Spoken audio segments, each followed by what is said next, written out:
Hey, everybody. Happy Sunday.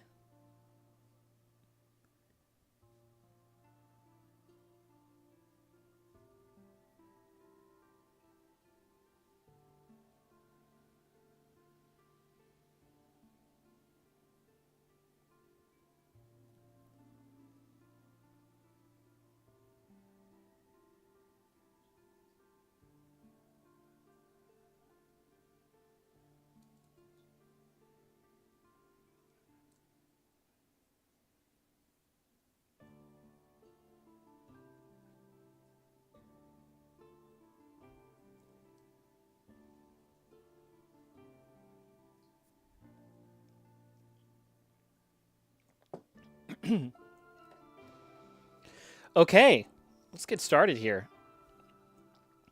We are going to be doing something a little bit cool today. At least I think so. So, what we're looking at are Lego sets from Lego Disney, from Disney's film Wish from 2023, which was a super cool film, actually. Very magical. And I think it was celebrating a pretty major Disney anniversary. I don't know, 100 years or maybe 50 years of animation, or I don't know. But I thought it was pretty neat. Um, And it just so happens, I guess, let's see. Are we pretty much ready to go otherwise? Yeah, I think so. Yeah, so here's the thing. It just so happens that I was always had the idea of having a street in my town, in my Lego city, that uses sort of a coastal Mediterranean style, like the Blue Quarter, I've been calling it. So this is an example. This is not from Disney Wish. This is actually from a Disney film, Raya and the Last Dragon, which I haven't seen. Maybe I should have. And I took this. I took this set. I added just like a couple more pieces to it, and I created basically like a bathhouse, like a Turkish hammam or something like that.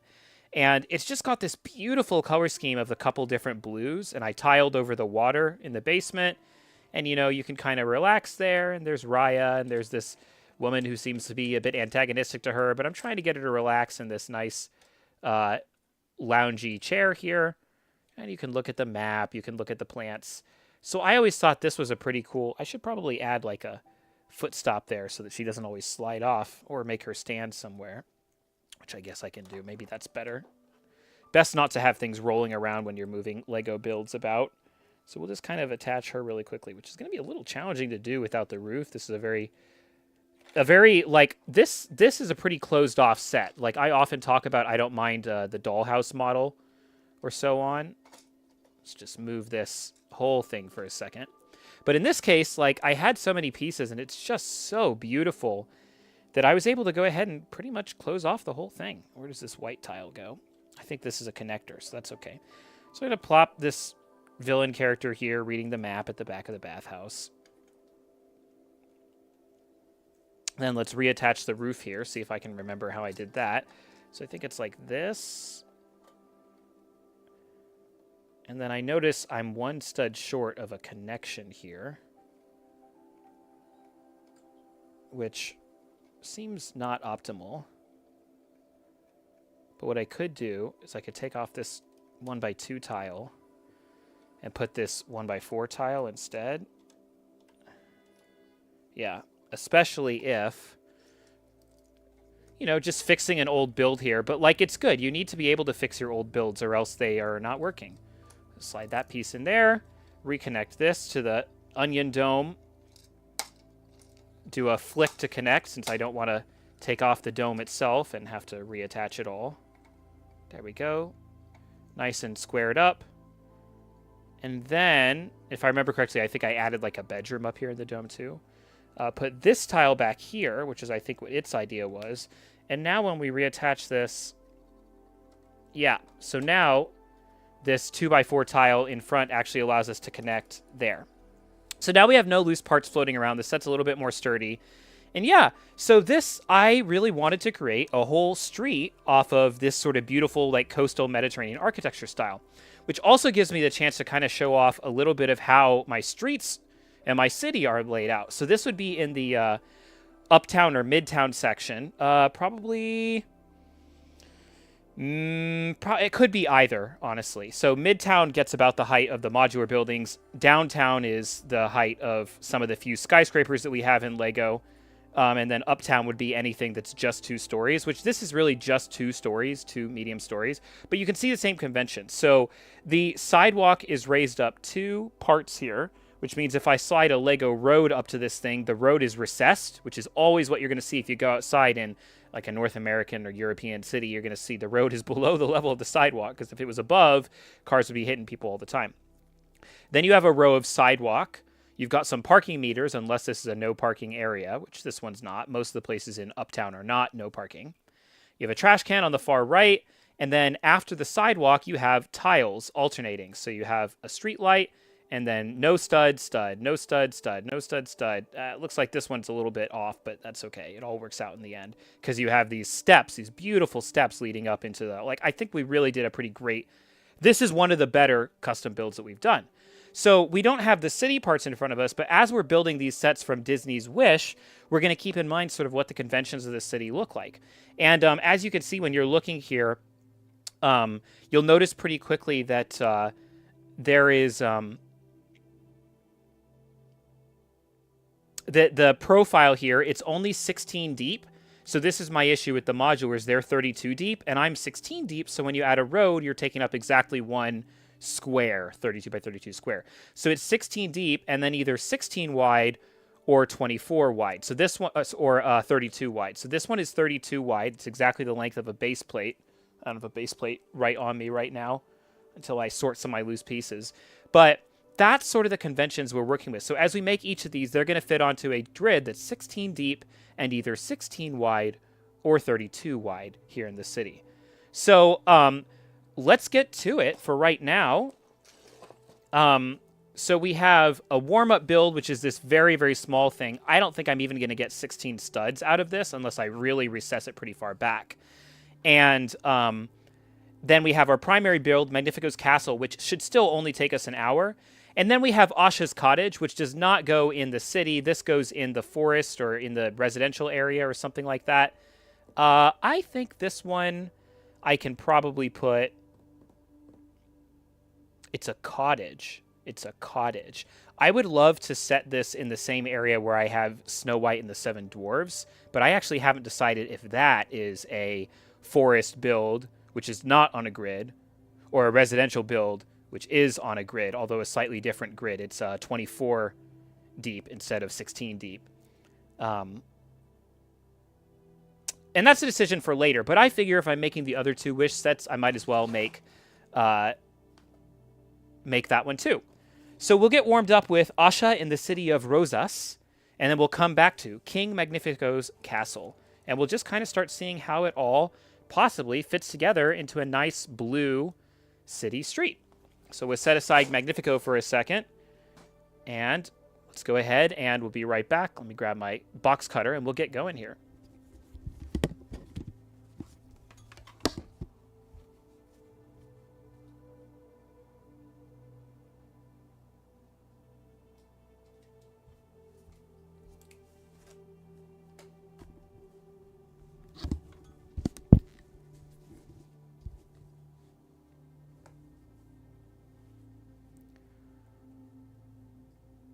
Okay, and we're back. And I really like the idea of these sort of like cultural streets, cultural streets or something like that. Not to say that, you know, like, I'm not going to keep this box, so I don't need to actually be this careful, but it's, you always have to be careful when you're doing things where you're, you know, pulling from real world cultures to do stuff. So I'm not trying to imply that like all coastal Mediterranean towns are the same, whether they're North Africa or Europe or so on. Like, we're not interested in that, but I do want to kind of pick some elements from all of them and make something that's a little bit cohesive. Just like next month or maybe the month after, we're going to have a time, it won't be May, I think it'll be June actually.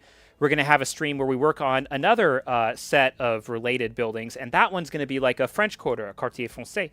I'm going to cut my finger off here on stream. No, not today. This is going to be recycling. Thank you. Looks like already I can see we're going to probably be dealing with a lot of stickers. So that's that. I do think I will be applying the stickers on this set, especially since I'm not keeping the instructions. Oh yeah, it's not that bad. So again, this little set is just 2 bags, probably less than 20 minutes, and then we'll get on to the main attraction, as you might say. So yeah, so I like the idea of these quarters, of these streets. So this is going to be our blue quarter, our sort of coastal Mediterranean quarter, or something like that. Now, the other thing I'm going to have to decide, because this whole project is actually not going to take us that long, I also have a few sets that sort of match the architectural style of the Turkish hammam there, sort of this Ottoman-type construction, but they do not match the color scheme quite the same way. But I still would like to put some of them, at least one of them, which is from LEGO Dreams, which we're going to come back to later. I would still kind of like to put in the city somewhere. So what I think I'm going to do is I'm going to have the blue corner leading up to the bathhouse, and then it's going to be the more the architecture but less of the color for now, going away from the same. So we're just going to build up to that together, and then we'll pull out that beautiful set from LEGO Dreams, assuming we have I mean, I think we'll be done with all of this in less than 2 hours, maybe even like an hour and 20 minutes. So let's get to it. So we do have a couple of printed pieces here, just not that many.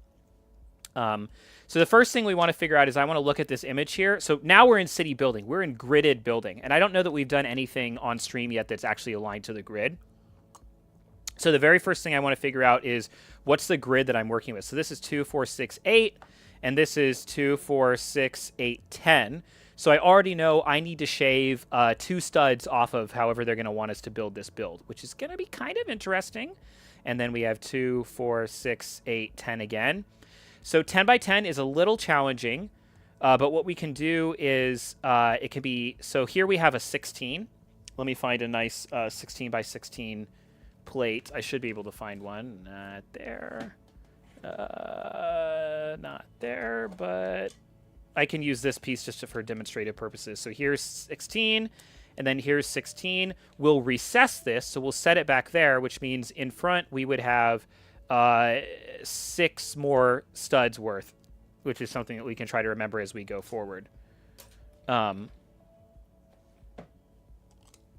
Just make the adjustments as we go so I don't have to make them when I come back to build later. It would be nice to know the dimensions of Magnifico's palace right now, because we're going to probably need to slit that onto a like a 32. Anyway, so right off the bat, we have our mini doll for this set. This is Asha, the protagonist of the Wish series, the Wish film. It's a really nice film, actually. The music didn't... I thought the music was trying a little bit too hard to be like the next big... To have the next big, you know, We Don't Talk About Bruno or song on that level. I don't think it quite succeeded. Like, I can't sit here and really remember any of the songs individually. But what I can say is... Let's go ahead and get a brick separator to apply these. It was nice. It was certainly worth the watch. And the music was good, even if there were no tunes that got to quite that level of catchiness, which is probably why, if you're sitting there going, I don't remember hearing about this Disney movie, that's probably why. But it was, I don't know, there were a lot of really cool references and Easter eggs that I thought were neat. Don't quite know what the playlist thinks it's doing here. We'll see if it gets to the, like... may have given it a few too many instructions. So here's Asha. She's waving a flag. I think they're, if I remember correctly, I think they're celebrating like a day, a special day. And we'll go ahead and make a little podium that her little star friend can sit on. So here's the starry friend, and spoiler, this little starry friend is very magical. So we're going to set him right there. We usually like to set our minifigures up at the edge of the visible area. So there's Asha with her flag, and here's the star friend looking on up into you guys. And now we're going to make a cart that she can pedal in the street. I mean, this is all... we're going to have all 3 of these sets done so fast. It might even be like 3 Eastern when we finish these, which is great because I really do want to get to the LEGO Dreams set as well. It looks really beautiful, as you'll soon see.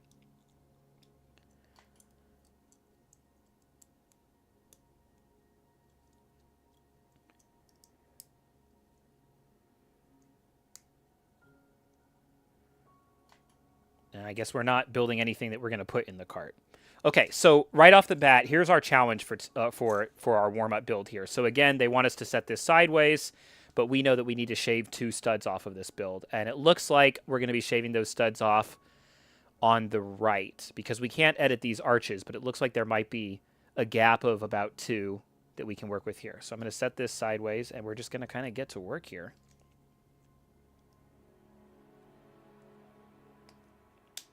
I don't know that I've seen this double door piece with brown double doors. It's still pretty new. I think it was introduced for like the Lego elementary school not that long ago.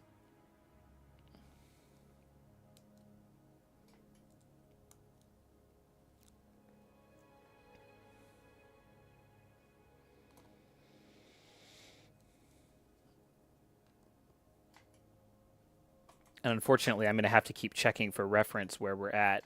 So the idea would be, again, we're going to be super, super dollhouse here. The idea would be, this would be, we have all these beautiful colored sort of rug designs and things like that, which is going to be really nice to work with here. But the idea is this door seems like it would be leading to the rest of the house, but instead it's almost going to be like a back wall for us in our city. There we go. Nice entryway rug. And we're just going to immediately start building over. Going to have to do a lot of stud counting here. Okay, so now we're going to go back to the front, and we're going to lay this out properly. So, in the set, we would normally have 1, 2, 3, 4 studs jutting forward, and they would be the 4 studs, let's count it out like this, they would be the 4 studs of the curve. So it would look like this, except this would be sideways. So since we're taking away 2 studs and we're rounding off the set, what we're going to do is we're going to flip this, and we're going to remember that we have 4 studs jutting forward, so it's going to look like that, which is going to make it a lot easier to round this off in the future. Not round out, flesh this out in the future.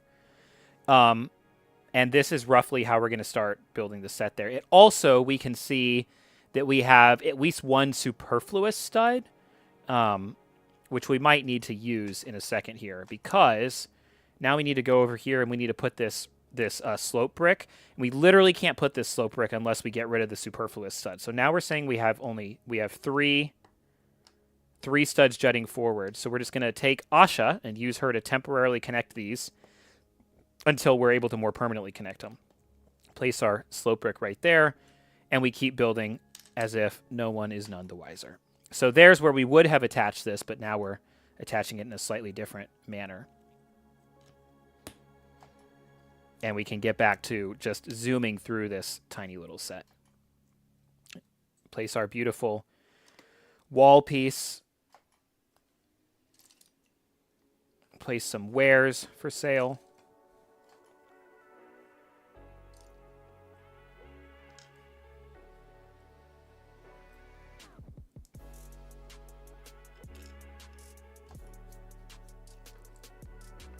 Here's the frame of those arches we saw earlier that we can't move. That we know we can't mess with. I mean, we could, but the idea when I'm making slight modifications to sets to fit them on the grid is I kind of want to be as uninvasive as possible.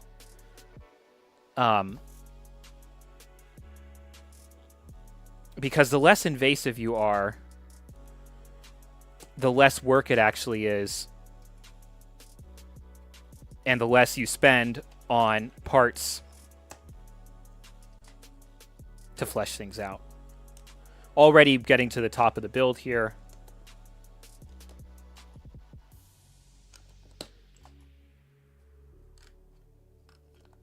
Adding some stability, which is good since we remember that we were using Asha to connect things and now we don't have to. We're actually going to go to the back of this and we're going to apply a big sticker here. And this is kind of a loose sticker, so we don't have to be quite as worried about perfect application. It's kind of weird that we're applying this after we've already...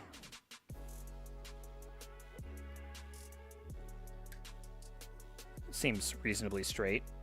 It's actually slightly crooked, but I'm never going to see that sticker, unfortunately. Okay, so now in the back here, we're being asked to place this additional slope piece. So we're going to pause and we're going to count.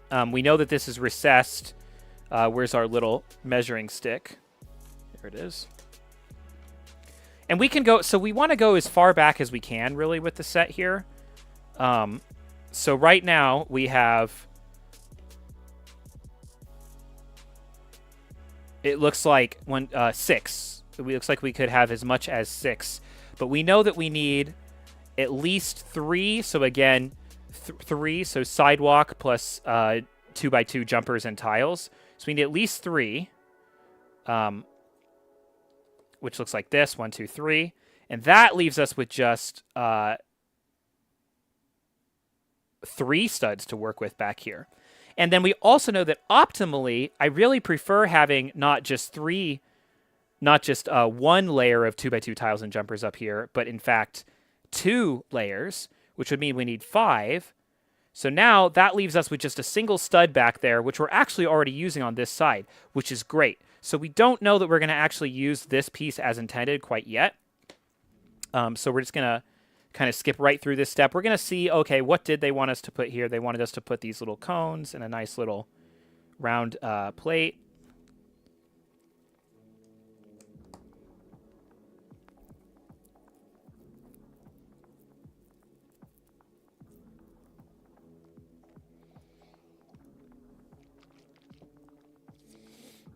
Which definitely has a sticker coming. Yep, there's a sticker. Sticker with compass points pointing in a cardinal direction. So it's nice that we place this before we try to apply that sticker with our brick separator here. And that is reasonably straight. And then what? We have, I guess, an awning. Like, it's not very clear to me what we're... Like, maybe this is produce. Now we have ice cream. But this is all in the back of the set. So I'm like, nobody in the original build is actually going to see this, all this beautiful work. It's all good in a teacup. As always, we'll have another teacup as an extra piece, but who wants to have tea by themselves? And then we're just going to close this off and forget about it. We would never be seeing that. But since we've realized that actually we have the perfect dimensions as set up right now, now it's beautiful. So again, now I'm going to set this over here, and I know that I can actually take these pieces and I can apply them somewhere else, but we'll remember that for later. So we can actually see them in our build. So what they would have had us do is they would have had us go over here like so. But I think we're probably going to be interrupting that again in a second. Yeah, because we're going to have this staircase to make. So we're shaving 2 pieces off, which means I'm going to take this. I'm actually going to flip it to go backwards like so, which works. Checking that that works. You're hearing the whole monologue on how this part readjustment goes. And then we put this like so. And this brick is lined up with the back of the slope brick, which is actually here. Yep. And then we go forward here. And now it's all, I think it's going to be mostly downhill from here, which is nice.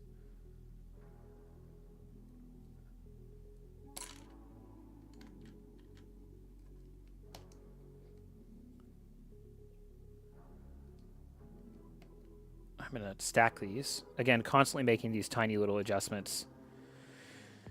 And now we're going to come back to the front. We have a barrel. Put some more produce. And that would have been it. So these are extra parts. They can't all be extra parts. There should have been... Oh, right. The door has studs on both pieces, so we'll turn back around. Add the studs on the back end of the door as well. Here we go. And now we're on to bag 2. I have this cute little dog that is inexplicably wearing a yellow jacket. I do not remember that dog from the movie. I remember the star, of course.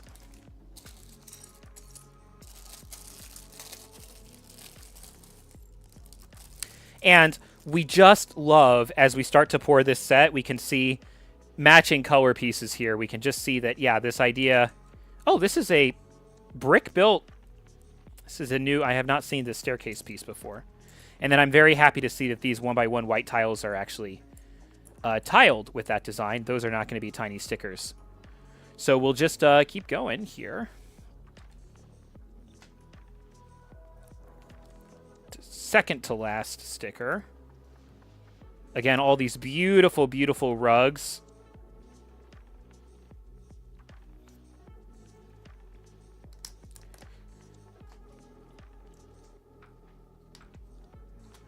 And I suspect, so now if anything that's going to be in this area is probably going to have to get moved, but so we're just going to set these off to the side, all these goblets and cups. I think we're going to have an extra cup here, which we'll set that aside, extra bowl. Because, hey, maybe the second person wants to eat too. A railing, a single white flower, setting all of that aside. Then we have this brick, setting that aside. And now we're starting to build the staircase. So we're going to keep track of how they want us to build this without actually building it quite yet. 1, 2, 3. We've got these, so now we're stepping away from that to the roof for a second.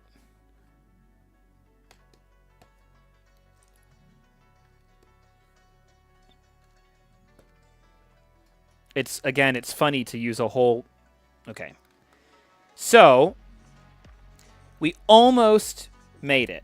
We almost made it, but we're actually still hanging over by one stud, which, depending where we connect this, could be a problem. So now what we have to do is we have to see if there's any possible way that we can shift this over one more. So my first instinct is to check if I can shift it on the roof. The answer seems to be no, because this arch brick is in the way. Now the second idea is if we start going up by a matter of studs, so if I did something like, here's a 1x1 white plate.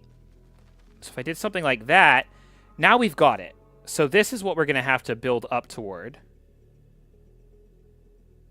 And that's going to require us to add another brick and another tile, which is not going to be particularly challenging because we have, as we remember, five worth to go through. So let's grab these red pieces that we were working with earlier.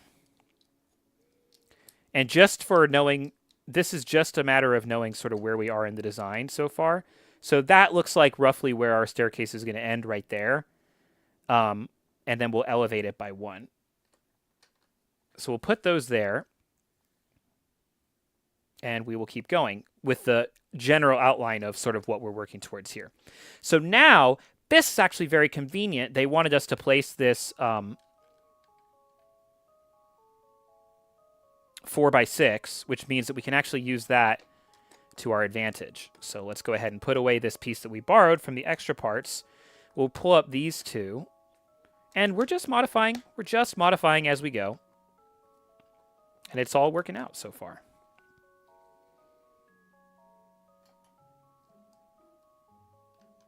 I'm going to put these like so, because why not?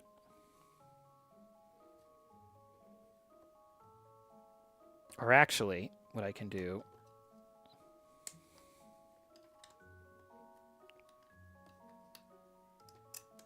this one like that.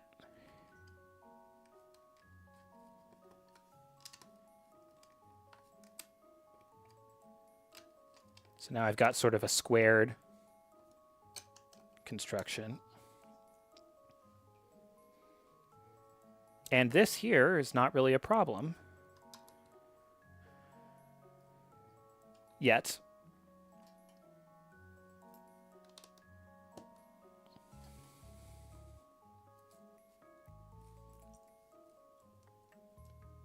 Little rooftop garden here.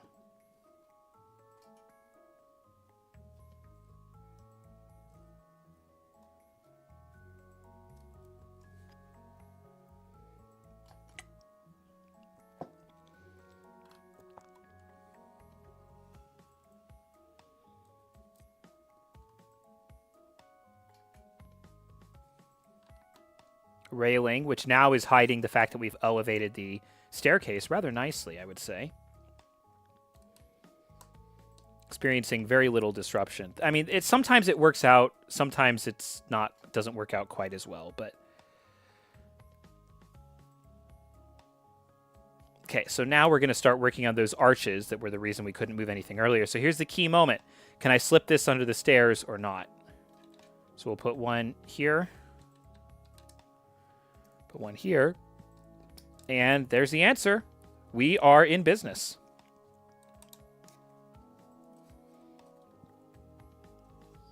Really, almost no problems modifying this set to fit, which is nice. It's very nice.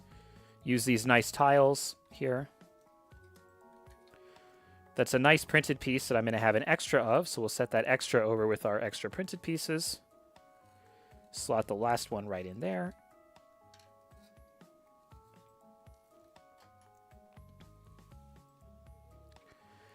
Now, it looks like we've interrupted an awning here, which might get a little bit interesting, depending on how they constructed the awning originally.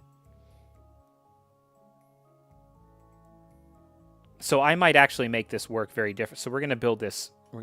Yeah, okay. They built it the way I imagined they would, with some more Spanish tile, which we've been running into a lot recently. You know, it almost raises the question of, like, so this is sort of Spanish. Asha and the City of Roses is a bit Spanish inspired, as opposed to, like, Spain Spanish, as opposed to like Turkish or Arabic. I guess it's Moorish. It makes me think of the pirate fortress behind me, which is, you know, would be kind of a nice, or the Imperial fortress that we built last Sunday, which might be a nice way to connect sort of a couple themes here, but I don't know that we're necessarily going in that direction. Okay, so the way they would have had this is here.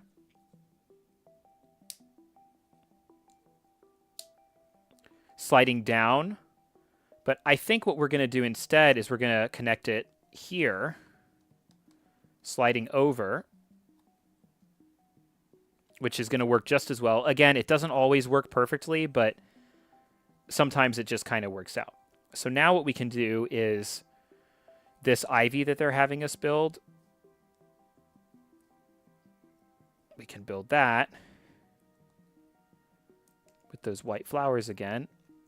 And instead of placing it sideways like we were about to, we can place it covering this roof gap here. Done. Looks like we have a palm tree that we're going to build here as our last part of the build. Again, using a hot dog piece at the tip to connect.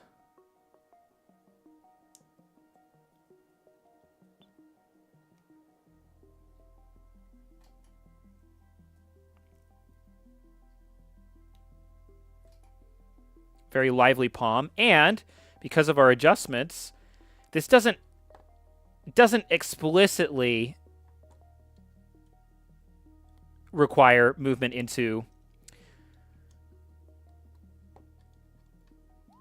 Well, so what we're going to probably need to do here is simply elevate this palm tree. We could also move it. We could also move it to out front if we had a spare. Is there a good spot for it now?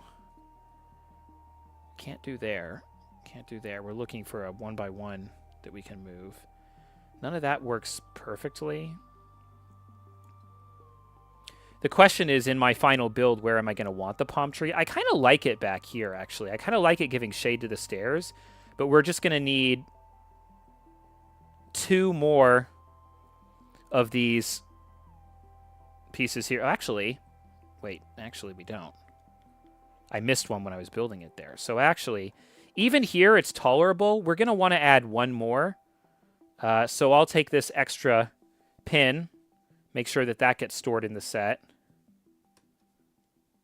And I'm not going to have an extra one of these connectors lying around, but it's a very easy piece to just go ahead and order. So set that like so. Set this like so. I can actually use another hot dog piece to connect them just very temporarily. That actually looks terrible, so we won't be doing that. We're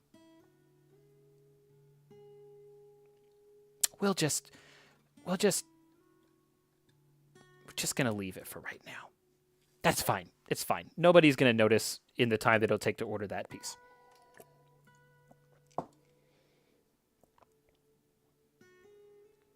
We have a random pumpkin. The last beautiful rug tile piece. Now our stickers are done. So let's apply this. And I bet the rest here is going to be all extra pieces, actually.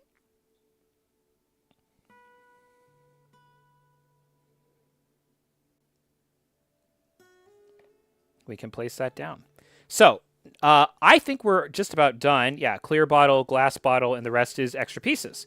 So what we're going to do now is we're just going to finish up our modification. We're going to use what we have available. So we know how far this is all going out. So I can set this like so. I can make this an interior.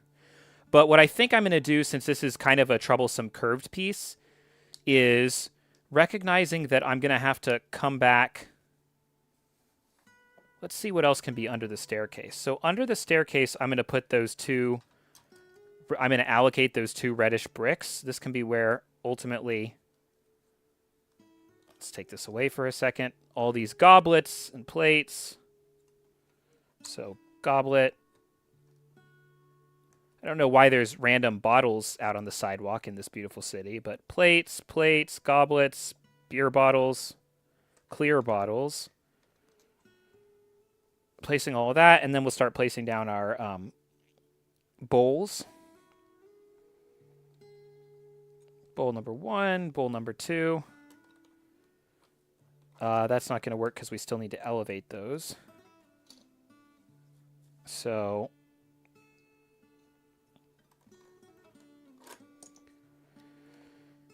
I think I like the idea of this moving to the side and then this being canted even more.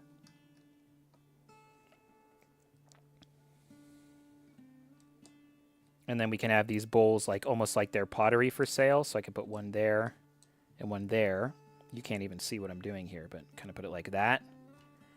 Now we've got these sweet treats that we were working with earlier. What I'm going to do with these now is I'm actually going to have them be in this dead space that we've created up back here.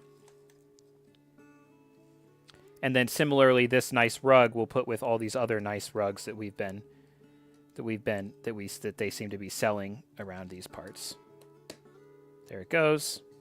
Lots of nice rugs. And what I'm going to do with this piece is, again, so if we're tiling on top of this, that means there still needs to be another piece below it. So what I'm actually going to do is I'm going to come back here. I'm going to place this like so for now, which is going to seem really strange, but it gives the effect that the set has been elevated by an extra stud, which is exactly what we need here. We have one more cup, chasha, which, where's the first cup? It's also on the table. So how about I put this like so? And the ice cream I'm going to slide in between the two cups rather nicely. I think I can actually even make it flush, make it tight.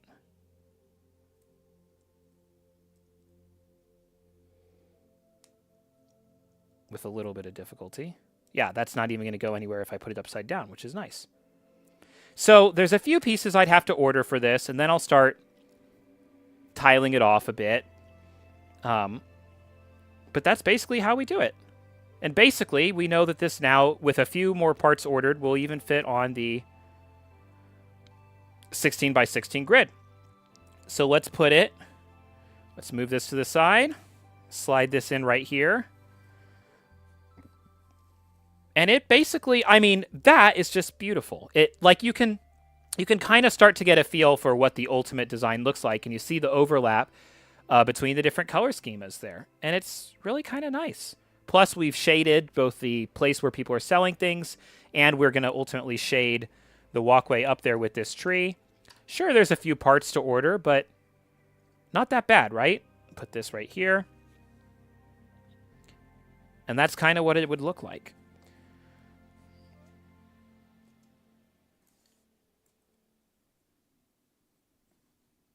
Asha, you and your dog can still stay over there for now. I'll put the dog in the cart, I guess. The little star friend.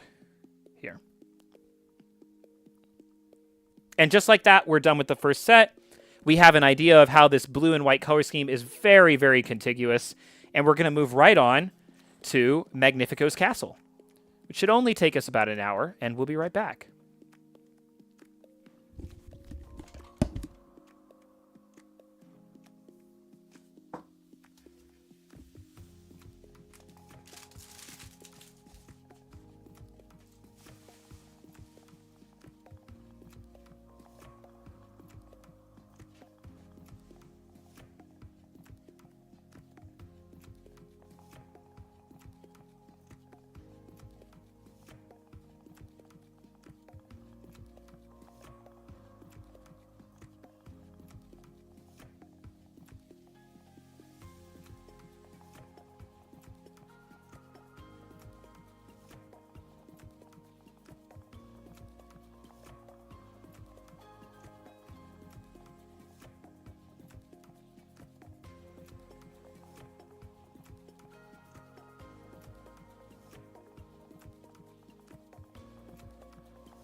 And we're back, and we're going to move right away over to King Magnifico's Castle, which is the biggest of the 3 sets released for Disney's Wish.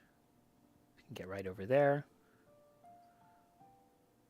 I guess there's also a little welcome booth here, a little poly bag that I did not know existed for this set. But it just allows you to get just Asha with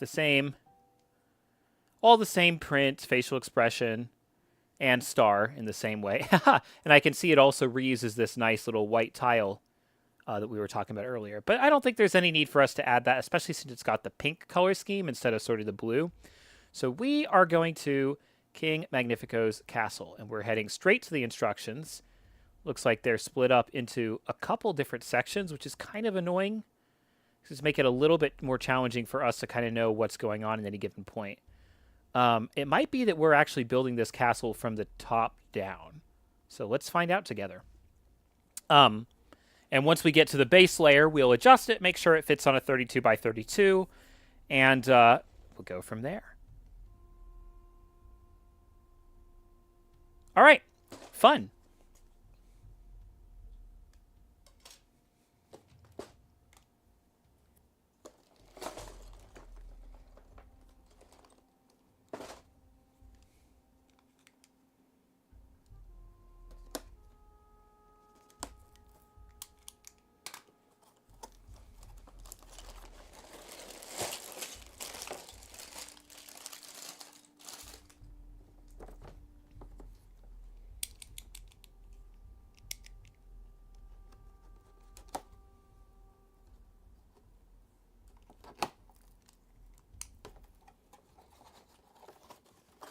According to the Walmart sticker on the back of this, at one point it was discounted all the way down to $15 from $60 to $30. I don't think I got this for $15. I think I probably paid $40 or such, but I do not remember at this point. Once again, we're fairly certain there's going to be a sticker sheet here, so we're going to... Oh, my goodness. This is the shiniest sticker sheet. Are all the stickers shiny? Oh, my. Well, that's going to be interesting. Otherwise, we don't need these instructions because of the size of the set. We're just going to take these and we're going to say, thank you, recycling. Wow, this is really... I mean, you can literally even see the sheen on the camera there, so I don't know what's happening here. Only 5 bags for the entire set, so again, this is going to be a really, really quick build for us here.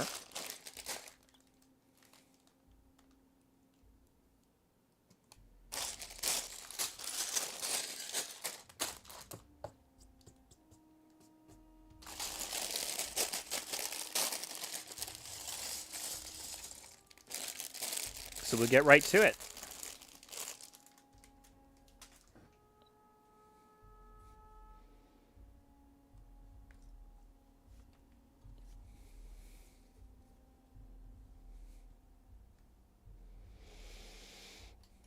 And again, the reason they're able to make this set so small is because they make it dollhouse style, which is one of the reasons why I'm like, hey, you know, I'd kind of rather they just continue to do that as opposed to trying to flesh out everything. When they released Snow White's Cottage, I saw people with you know, they had like, this is quite the jumbo size skirt here, maxi skirt. I think this is a best friend character from the movie. There was a whole group of little friends with all their distinct personalities, and yeah. Yeah, but no sooner had they released even the first images of sort of the Snow White's cottage set, and I saw people were already filling in, releasing sets that fill in the back of it, and I'm like, this is a lot of extra money to spend. That's one. Another one is the lighting. Like, lighting Lego cities can be pretty cool, but like, it's a lot of extra money to spend. Like, you've just bought like a $500, well, modulars are what, $250? Yeah, let's say you've just bought like a $250 US dollar Lego modular, and then you're going to spend, you don't have to put in the back on Lego modulars, but you're probably putting it on some kind of grid. I try to spend about $10 in added pieces max per set. Sometimes it'll be even less. I probably won't even spend that on the little Asha, the City of Rosas. I mean, I'm actually really, really happy with this little set here that we just made. It was like 200 pieces max, probably like 150, but like it looks really good, and it's going to look really amazing once we grid it onto the city. Now I'm looking at the front of the bathhouse here, and I'm kind of going, should I make the actual sidewalk tile color be a little bit different here? I don't want to make it the sandy color, because that is what I use in the boardwalk area of the city. But maybe there's like maybe like this color, this like nougat. I don't know. Or maybe I'll just keep it as is so it can all stay nice and cohesive. We shall see. Anyway, let's whip through this set. This will be quick. All of today's builds, actually that's not true, but the most of today's builds, depending on how far we get, are new in box, which of course is just dramatically faster for us than sorting through piles of existing pieces. Actually put that cupboard window on backwards.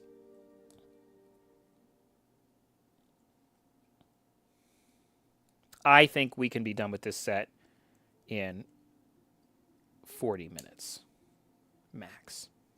And then we'll see how much adjusting we have to do once we see how big the space profile is.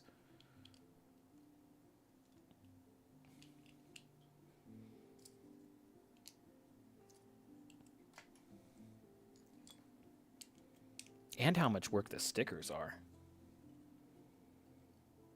You want to come up? Cat time? We're putting a pie in this cupboard here, which seems like not the place to put a pie, but okay. Cat time!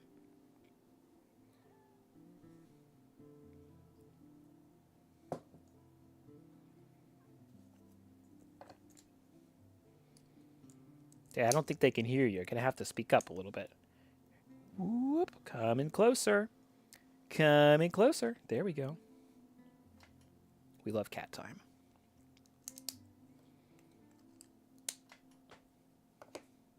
And again, we've got, oh boy, we're going to individually put the stickers on these stinking double door. This is not going to be my favorite.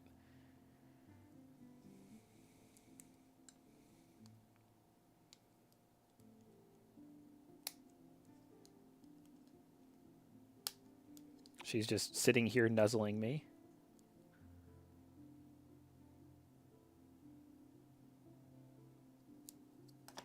But eventually she's like, okay, fine.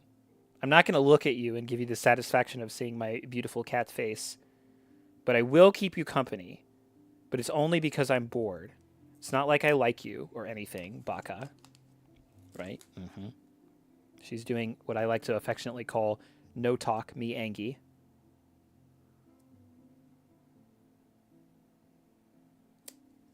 Actually doing pretty well on these door stickers here.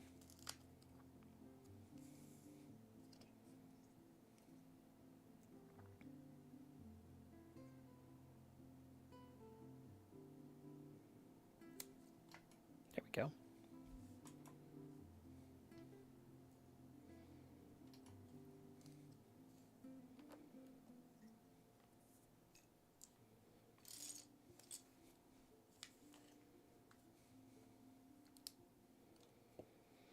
And I suspect that the way this castle is built, palace, can't remember.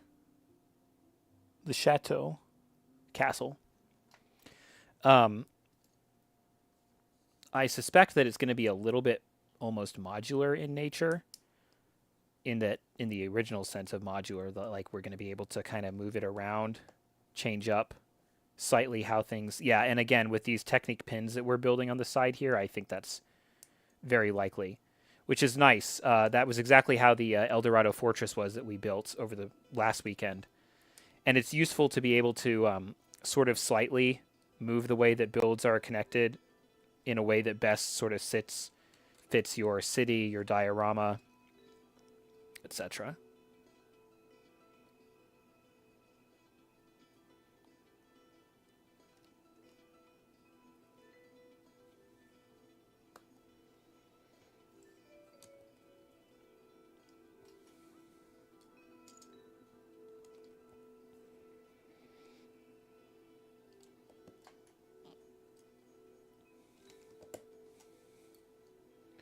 The fact that they split this set up into 4 different instruction booklets is actually kind of crazy to me.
Oh, that was beautiful. Okay, so all of this was actually just making this sort of beautiful pillar up at the front of the build.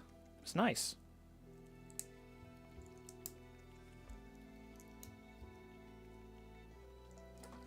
Cat's done. Cat is like, window is more interesting than Lego build.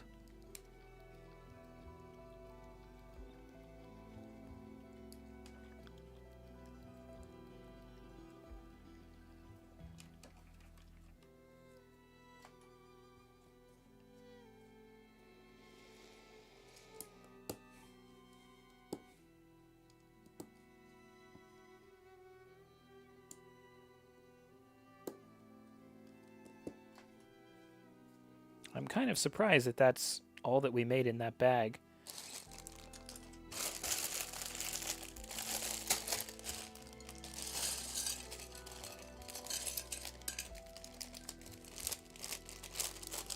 Here, once again, we're going to get Asha and Star.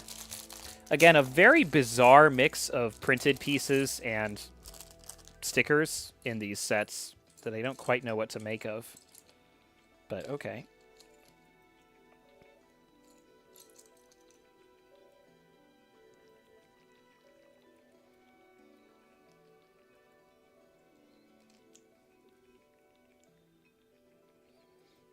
Asha number 2.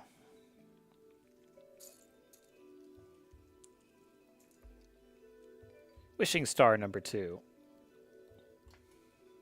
And we're going to keep building this central tower here.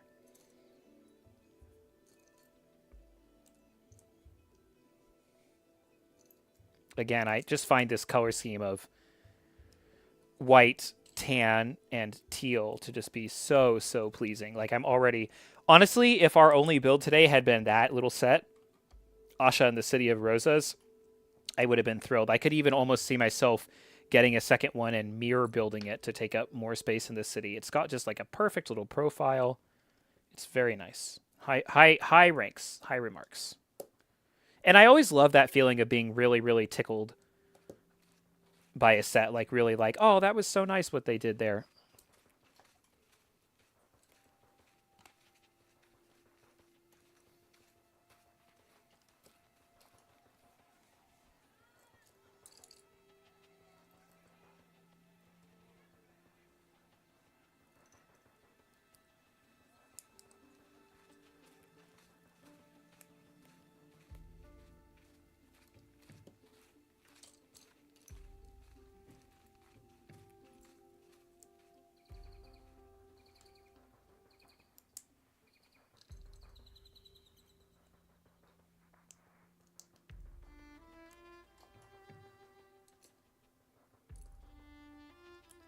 This is like, it's not that detailed because obviously we're not closing off much of it, but both this and the last set are using a surprising amount of studs not on top, a bunch of surprising amounts of side bricks for what would otherwise be a set kind of marketed more towards the Disney-loving audience than necessarily the Lego building audience.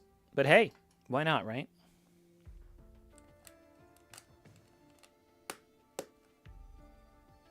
It's not challenging, per se, but it's certainly keeping me paying attention, which is nice.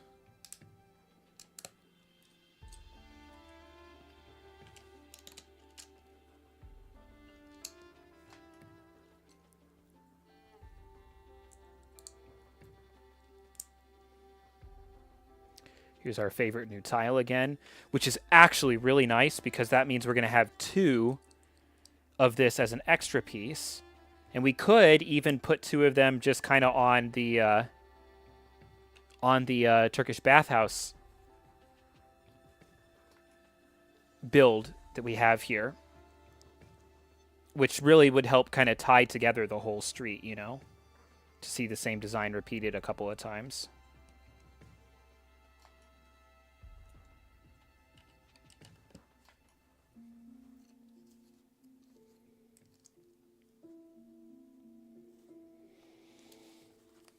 Looks like we're applying a sticker, a mirror portrait of King Magnifico. Very, very shiny. All the stickers are very, very shiny.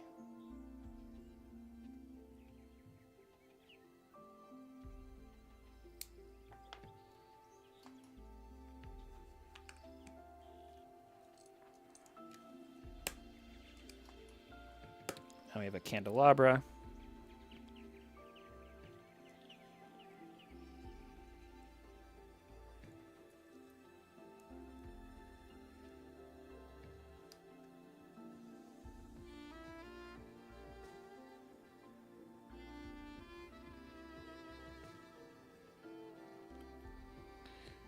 Which is kind of weirdly close to the picture of Magnifico there.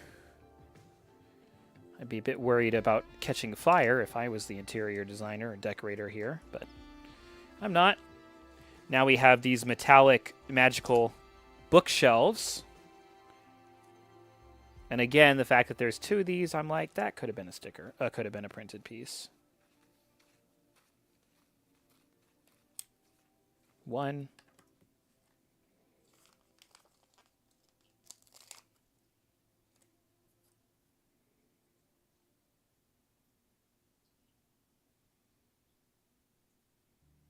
And another one.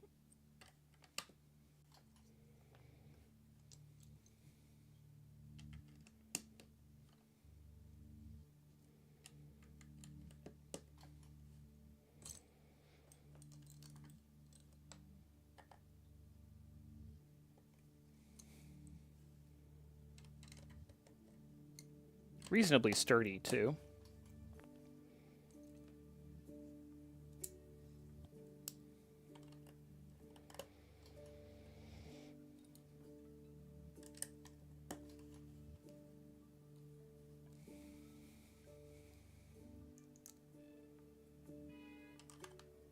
Now we're framing this clock. It's not a clock tower, but it kind of has a clock tower-ish feel to it.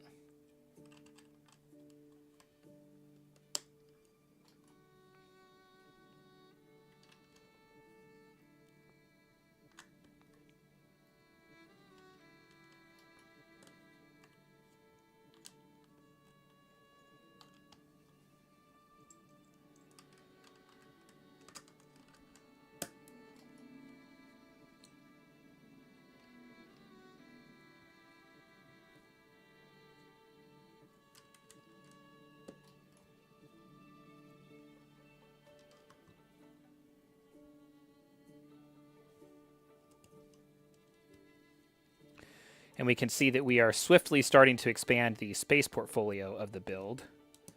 And we're also going to be expanding vertically. We always know when we see reduced plates like these that that's telling us, hey, we're getting you ready for a removable, detachable upper level.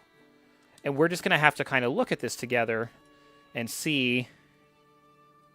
Here we go, some nice teal pieces to tie this all together. We're going to have to look at this and see whether we think it really makes sense to us to apply the tower in that way, just based on whatever comes next. Don't really know.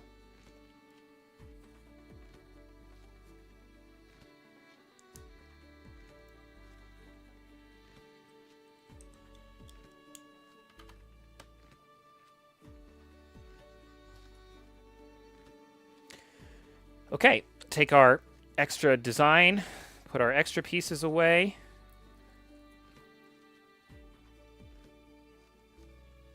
Put our minifigure here. And we are already onto the second bag. All of these are going to be single side builds, I think.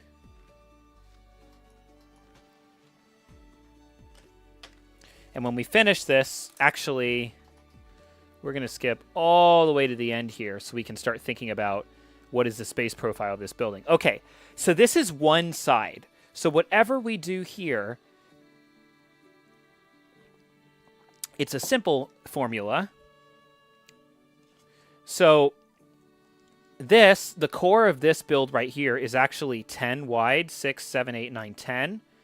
So 32 minus 10, that's 22, which means we have 11 studs per side that we can work with here. Now, my question is going to be what kind of an angle this is canted at, because from the picture, it kind of looks like this might be less than a 45-degree angle, which is going to be really annoying. So we're going to have to actually fix that as we go through the set. But only one way to do it. So again, 11 studs to work with. 11, 22, 32. And again, even when we just start to set this tower off to the side, it just is totally at home in the home.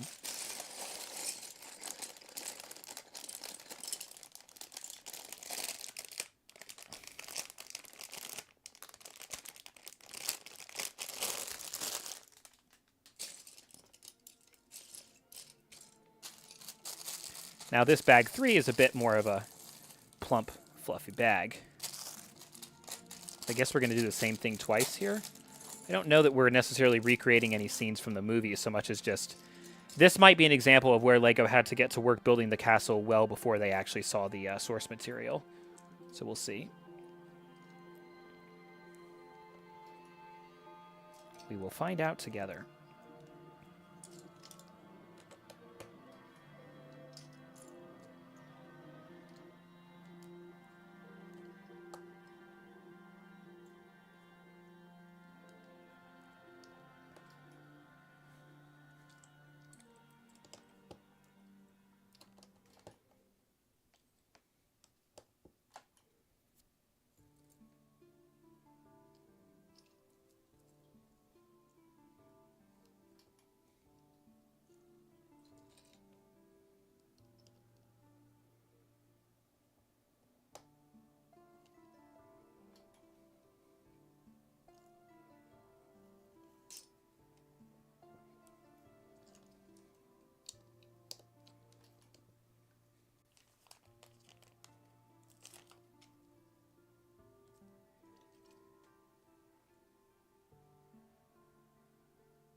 Would have been nice if they tried to recreate the orb room from the movie with all the magical wish orbs. But I don't think that we're going to get anything like that unless it's somehow a very well hidden Easter egg piece of the top tower. Got a nice gâteau here. Looks like a raspberry chocolate or something like that. Which, wow, I would definitely eat some raspberry chocolate cake right now.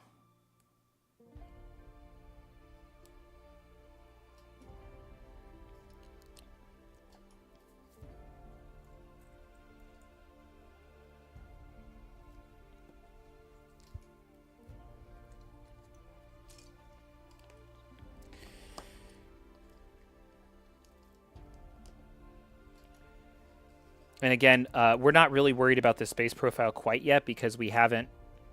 Well, actually... So it's going to be roughly like this.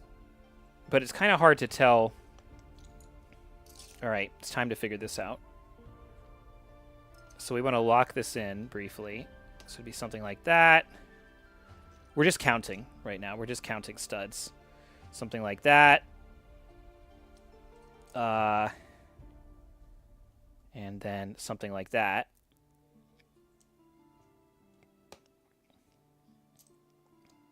Make sure that this actually works as a 45-degree angle. It seems to. Actually, I feel that these studs are overstressed, which is not great. Maybe it's actually 3 studs here. Let's try 3. That seems a bit better. No? Maybe? It's like, surely, it should work. It's 45 degrees.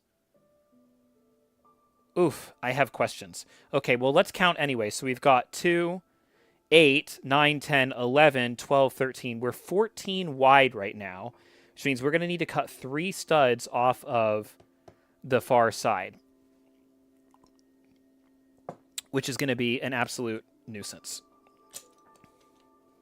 Not impossible, but definitely a nuisance. For now, we're just going to keep going unbothered.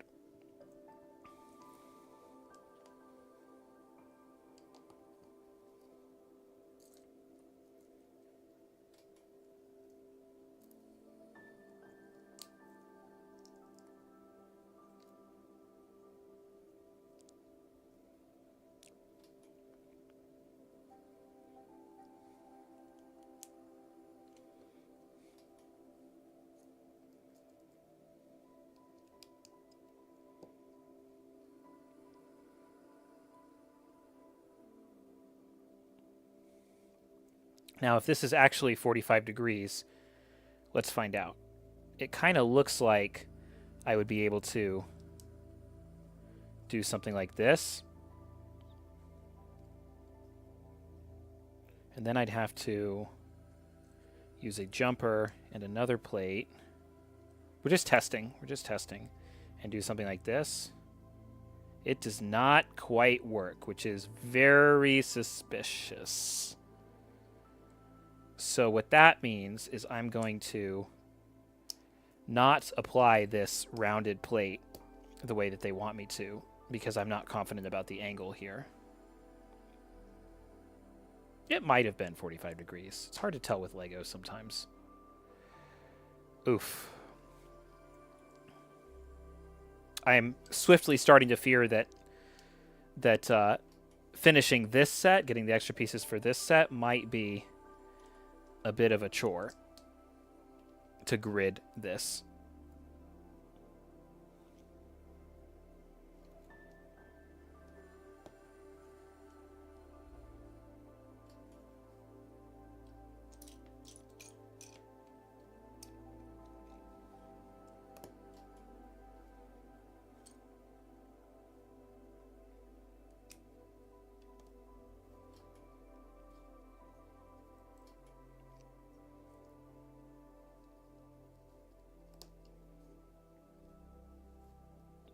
Looks like this might be the castle kitchens here, that this is where the best friend is baking sweets for the celebration.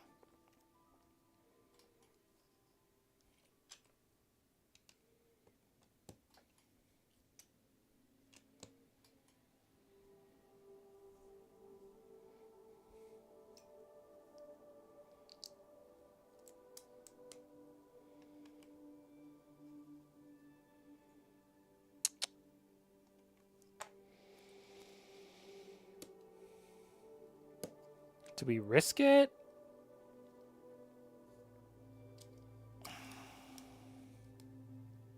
I am nervous about this. No, there's no, like, I just visually, there's no way. It's not quite 45 degrees. So we're going to leave it unattached, which is going to weaken the structure a little bit.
but such is the way of things.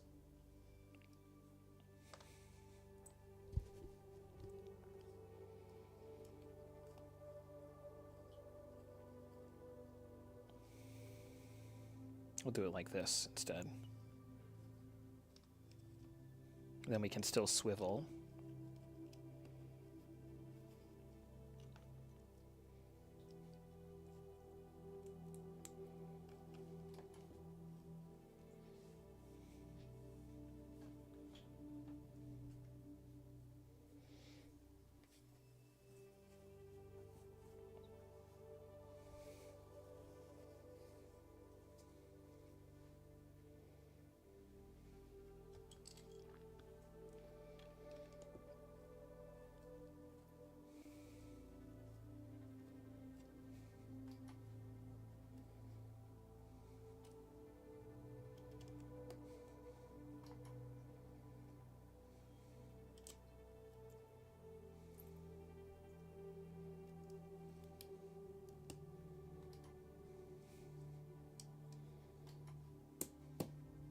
I like the facade. It's kind of nice.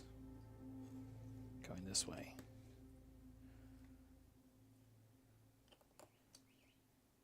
So I think what we're going to do is we're going to build both halves of this, and then we'll make whatever adjustment is necessary all at once, because otherwise we'd have to just memorize a bunch of the adjustment steps. All we're going to do is we're going to keep from locking it in at that non-45 degree angle.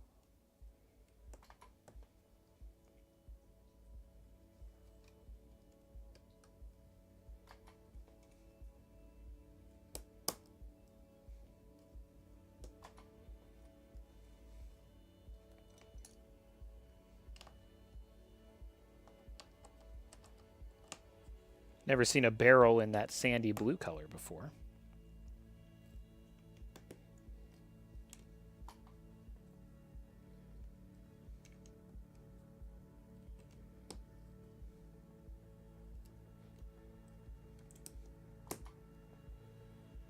Baguette. Broom.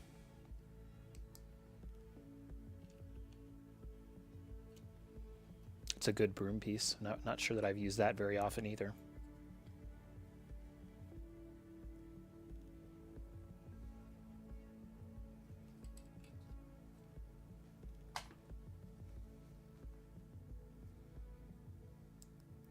Flowers and creeping vines in the same colors as we saw in the earlier build, which is nice to have some cohesion.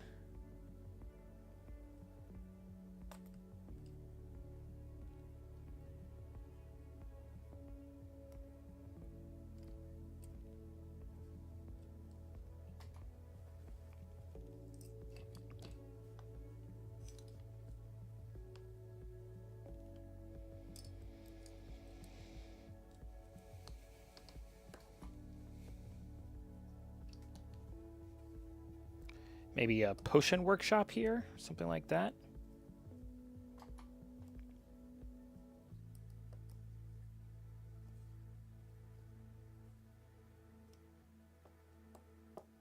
Yeah, definitely looks like a potion workshop. Very clever use of the paint roller piece that they just did right there. Very clever. I mean, again, whoever was designing this model was definitely having some fun with it, which I love that.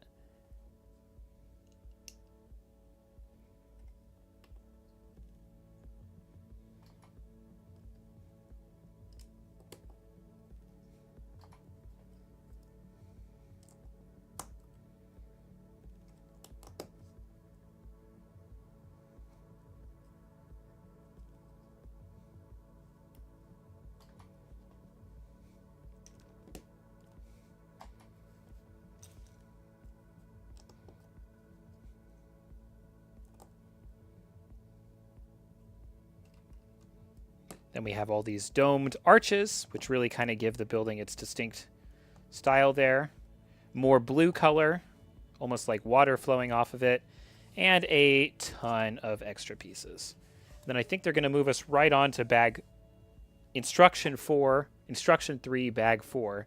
Yeah, so we're not going to attach this quite yet, but we do know how it attaches, and we'll go to number 3. We're going to literally do that exact same thing in reverse with probably a different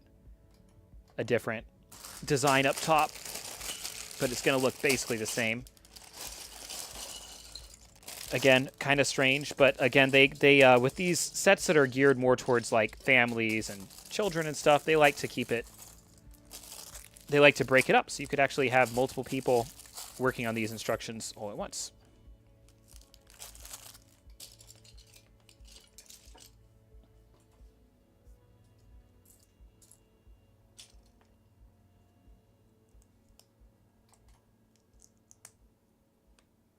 This is all going to feel real familiar.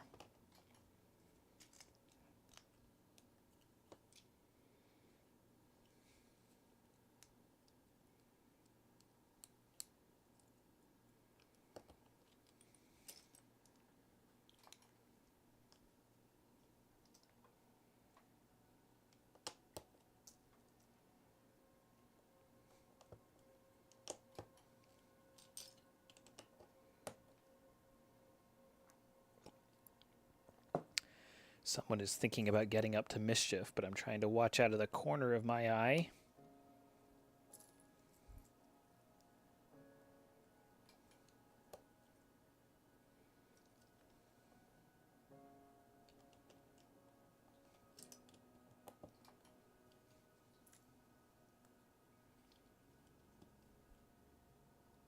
Oh, there's a sunspot on the computer desk.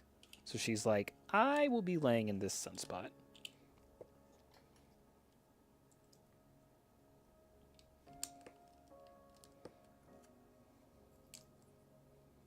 Again, we have fire here. It's like there's a lot of furnaces and things like that in this palace.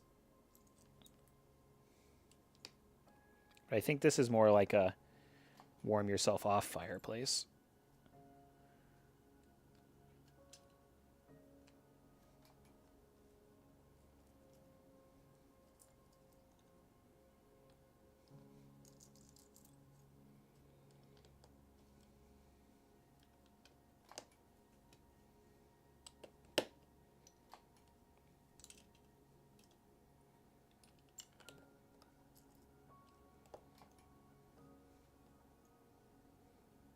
More potion bottles. More clay goblets.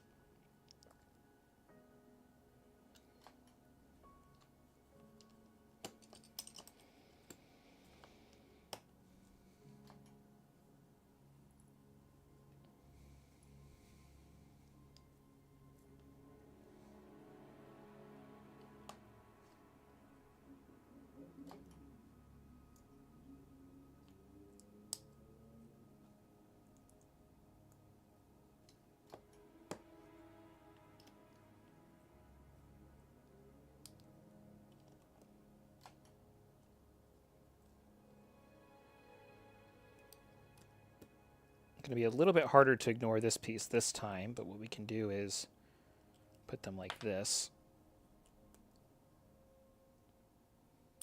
Yeah.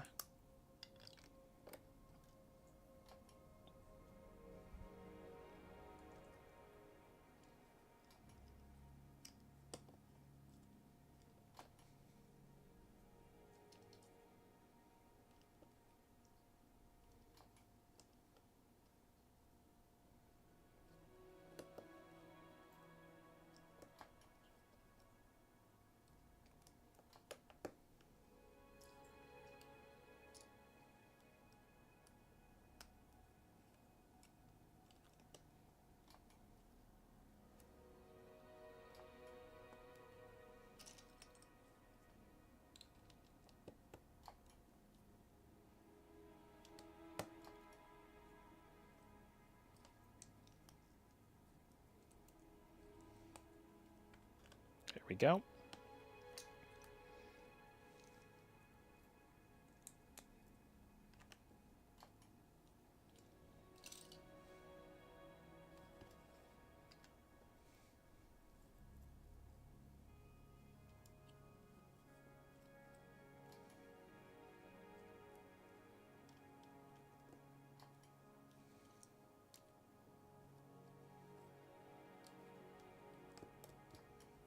I actually do really quite like the construction of this. It's got a surprising amount of curves, slopes, the way the foliage is used to break up what would otherwise be pretty nondescript bland walls. It's pretty cleverly done.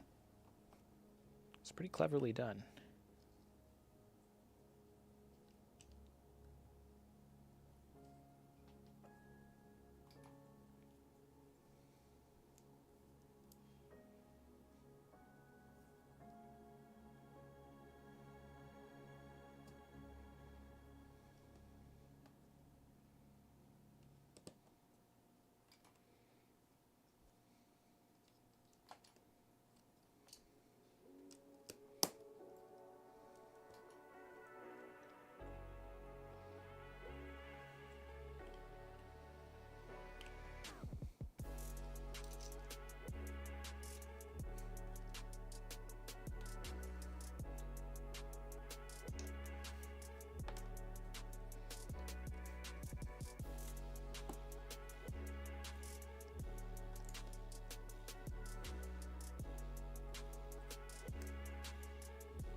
Another pumpkin.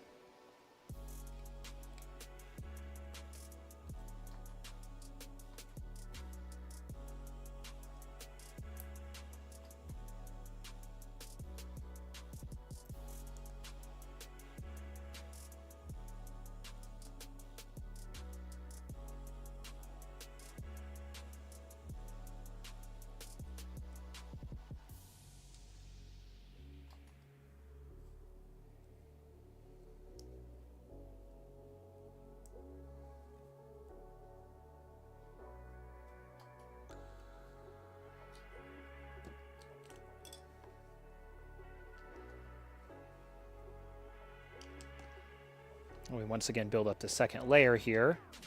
And it's not identical, but it's similar. I think we've got a closet, a cabinet here.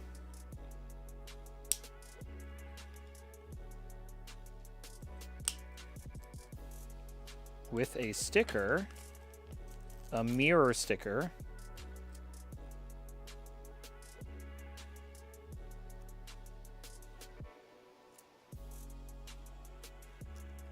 I really don't remember the significance of all these mirrors in the movie. That was reasonably well applied. Yeah, it's a mirror. I can see myself in it. I guess a mini doll could stand in here. Did they maybe use this to, like, sneak in or something? I can't recall.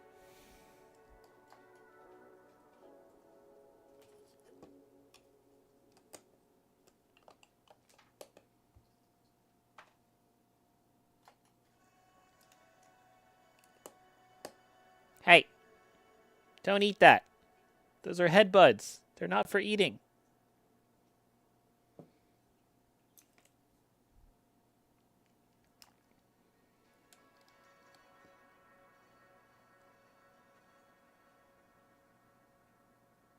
Are you trying to eat it, or are you just trying to play with it? You're going to choke on that.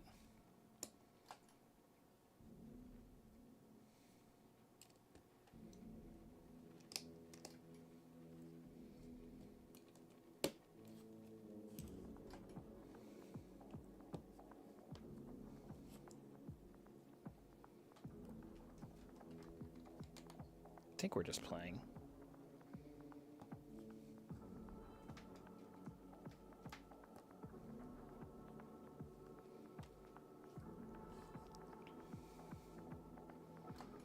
Okay, so at this point, we would have both halves attached.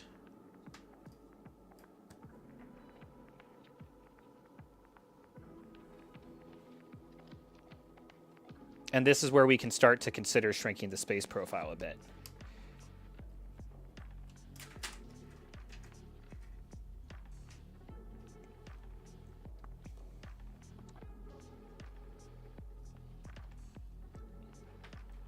So the way I'm going to do that, I think, is actually by inverting these curves. 1, 2, 3 to work with, we said. Not the curves, the arches. So if I take this 2x6 plate here, and I put it like this, I think we're okay. We can do the same thing here. Put this like so. Oh yeah, this is totally fine.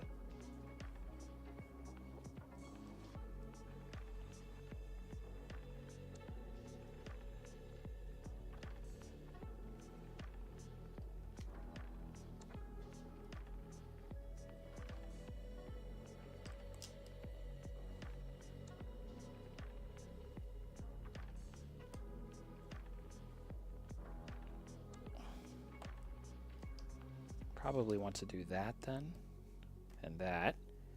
And there we go. We have an inside-outside kind of curve. This one, let's make like that so we can still have the random pumpkin here. And then let's do it on the other side as well. So now we're actually only 30 wide, which that's fine. Sometimes you have spaces between buildings. And we'll do it on the other side.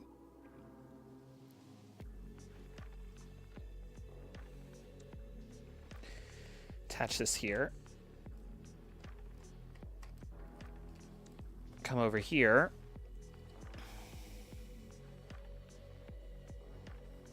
Take out the barrel, the broom, the 2x6 plate. Flip the 2x6 plate.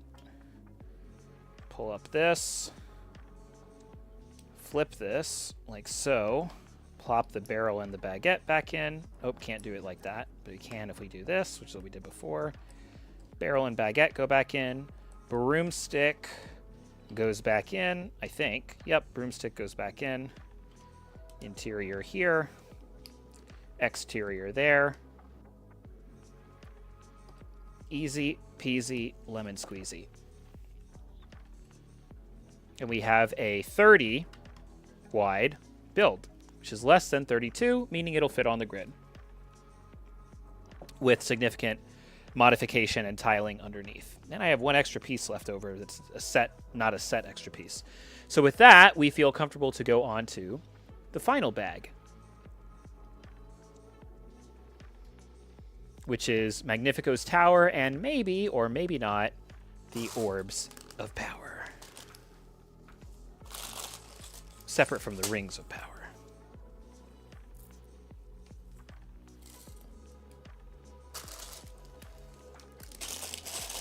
And it still kind of opens up very freely. We haven't really messed up the set too bad or anything like that.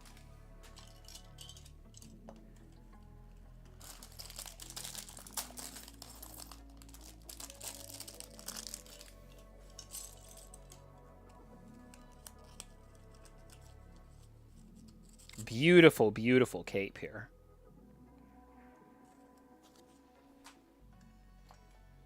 So, of course, first we'll build King Magnifico, who might be one of the coolest mini dolls that I've seen built yet, with his gold and white trim.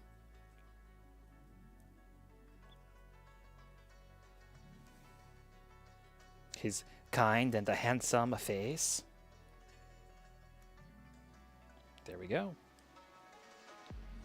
King indeed. And silver spear.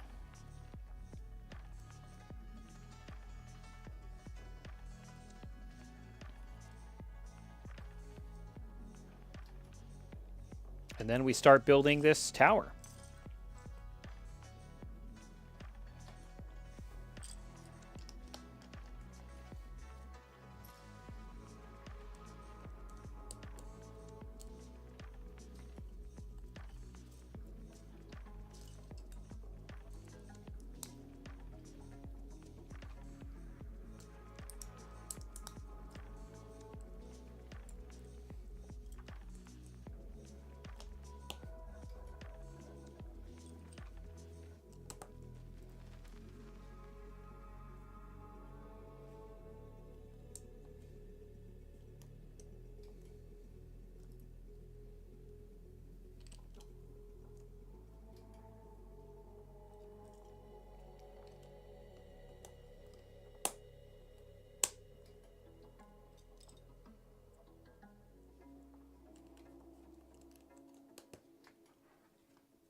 I appreciate that these are printed, the exterior of the tower. But these are not. This flap. I guess this is a throne. Kind of looks like a throne.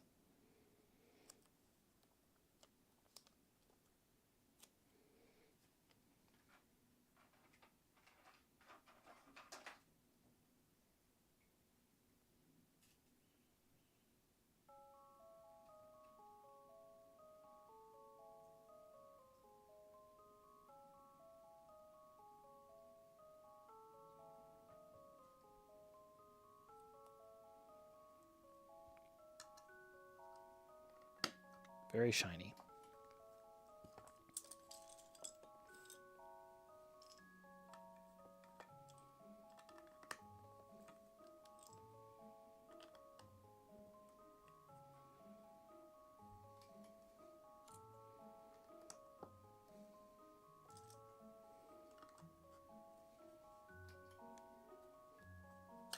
And another layer. This is not going to be skyscraper tall, but it's going to be reasonably tall. So I think that now we've very decidedly moved into the blue quarter here being in Midtown, not Uptown, which is, I think, kind of makes sense. The builds are a little bit bigger.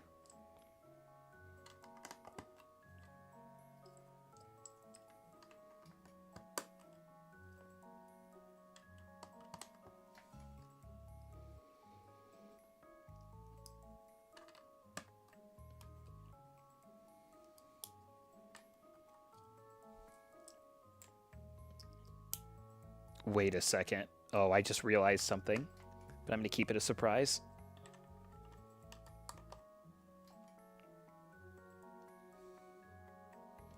I just realized we have a whole nother sticker sheet. I wonder what that could possibly be for.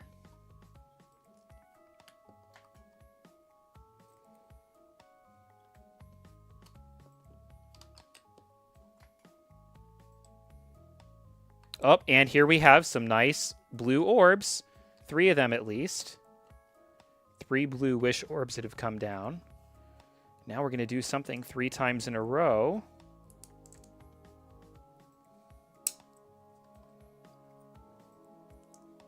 This song is actually perfectly mysterious for what we're doing right now.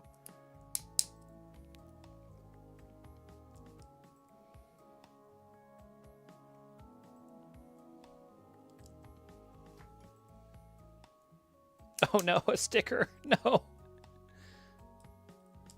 Ugh, why?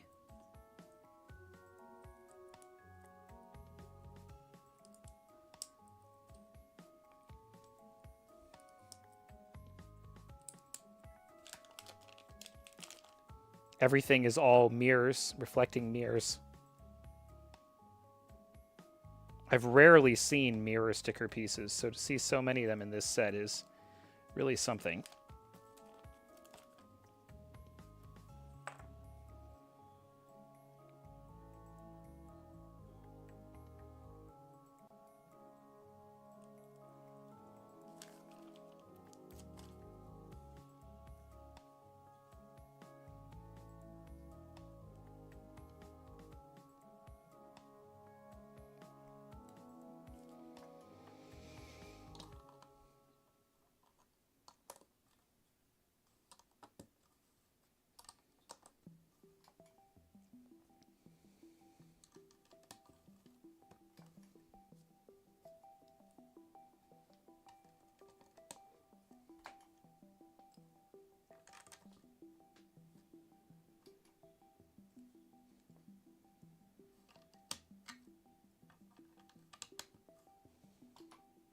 And here we go. We're going to take the other, it's not exactly a sticker sheet, it's more like a sail, like a fabric sail. We're going to wrap this over the dome, giving the impression of the high ceiling filled with orbs and orbs and orbs. Now, one thing I think I'd like to do here is it'd be nice if these orbs were at like different levels. So actually I can do that because I can take Starry. I can put this orb right here. And then this orb up a little bit. And I think that looks like a lot better, actually. So now it looks like the orbs are actually floating in the air.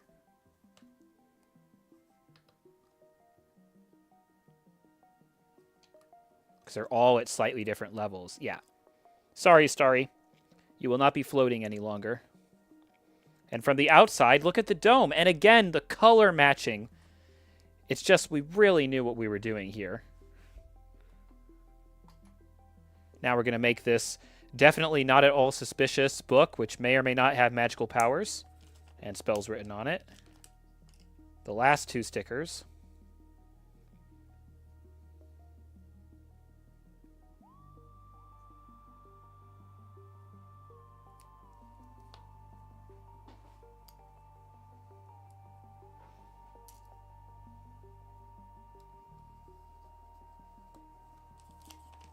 And then we're going to give it a cover, which is a skull, which is still totally fine, normal, not suspicious, nothing to see here whatsoever.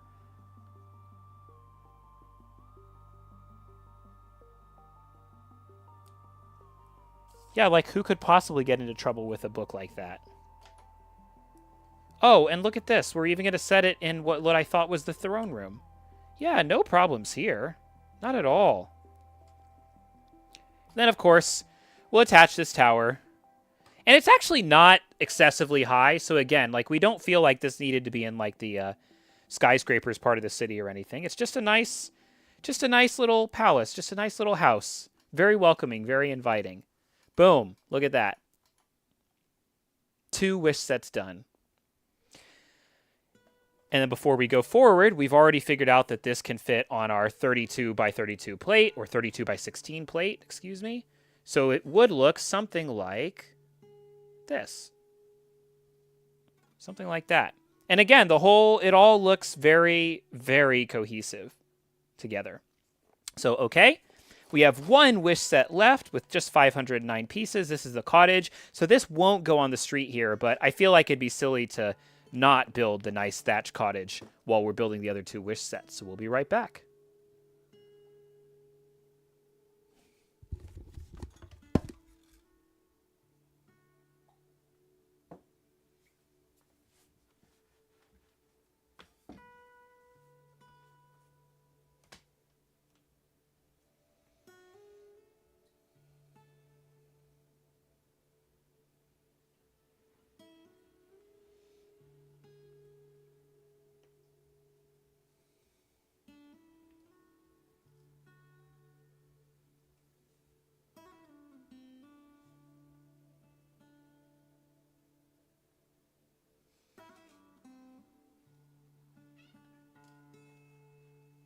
What's up, bud? Why are you going so crazy?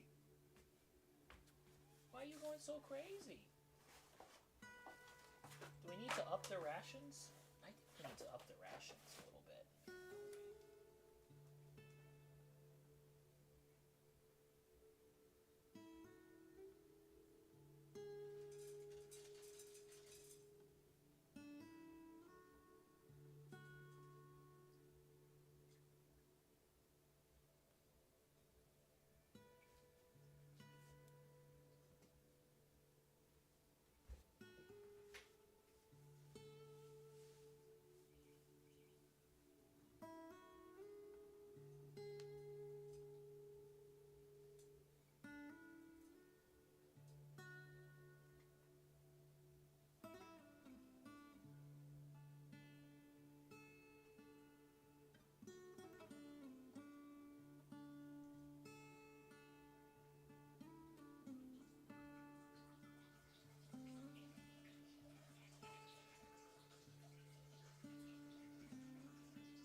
All right, we're back. So again, Asha's cottage here, or Asha's family's cottage, I don't know that Asha can afford a cottage all of her own yet, is not going in our diorama, but it'd just be silly to build these 2 sets from Lego Wish and not build the third. So we're going to go ahead and build this, and then we'll set it aside. More stinking stickers, a lot of stickers, although they are all beautiful rugs again. So we're going to build this, then we'll set it aside to be placed with Snow White at some point in the future.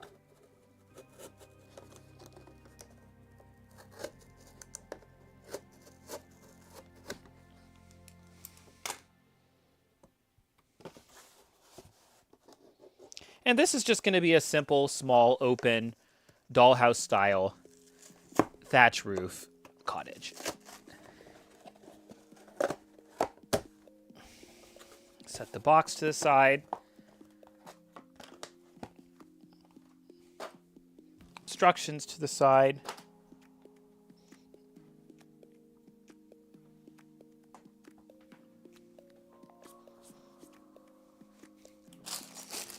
Looks like 4 bags this time, a little bit smaller than the last set. We'll see if they split this one up into multiple instructions. I suspect that they probably did. Seems to be the way things are lately. Nope, actually this one is just 1 instruction set, which helps us out a bit.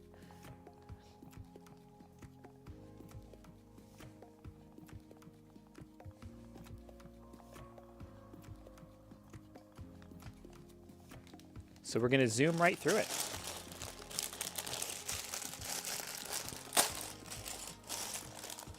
So now for the third and final time, we're going to build Asha and Starry.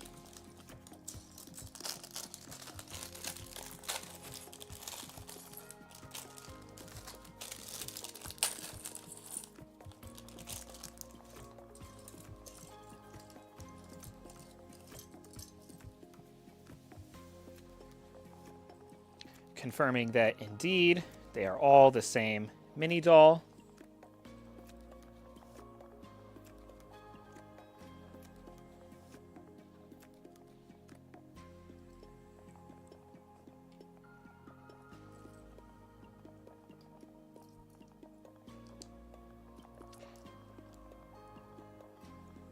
And then, unsurprisingly, we'll start off by building this little well. So this cottage, while we build this, we can talk through sort of my reasoning on whether the cottages, the question is, do cottages belong on the residential street with my residential houses? Do they belong with the cabins? Or do they belong somewhere else entirely? And I think the answer is that somewhere else entirely, because a cottage is not a cabin. We're literally putting a stone pattern on this well here. Okay, that feels incredibly unnecessary. A little bit cheap there, Lego. A cottage is not a cabin, and a cottage is not a residential house. A cottage is a cottage. It is simply what it is. To change its nature is something we simply would not do.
So yeah, that's very awesome because that means that the cottage can be ungridded. It can just go out in the woods on its own. And we don't need to worry about all those grid questions that we're worrying about with the other sets there. We don't have to think about any of that stuff at all.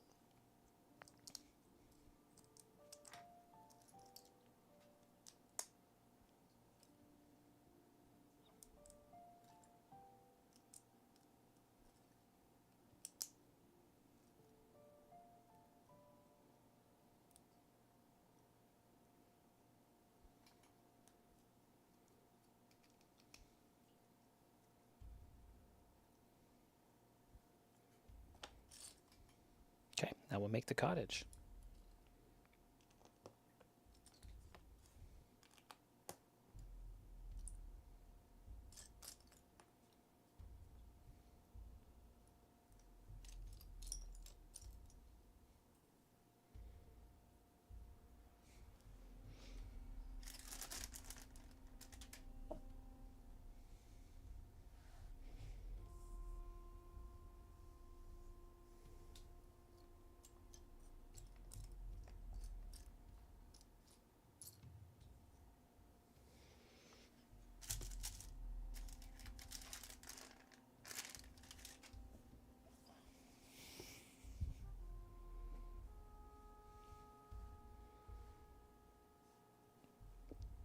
I'm a little confused where this 1x4 nugget tile could have... There it is.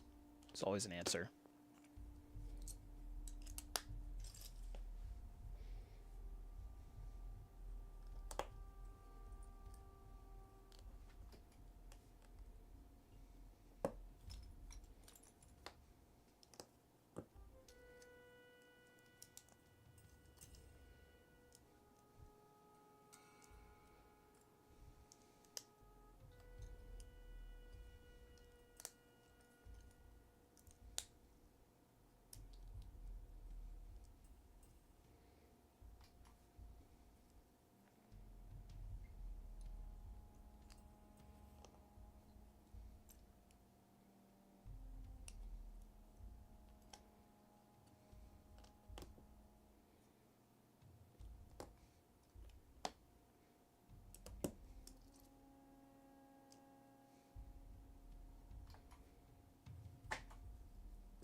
Actually forgot that time that I have to do this twice.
Kind of building some like front hedges there. It's kind of interesting.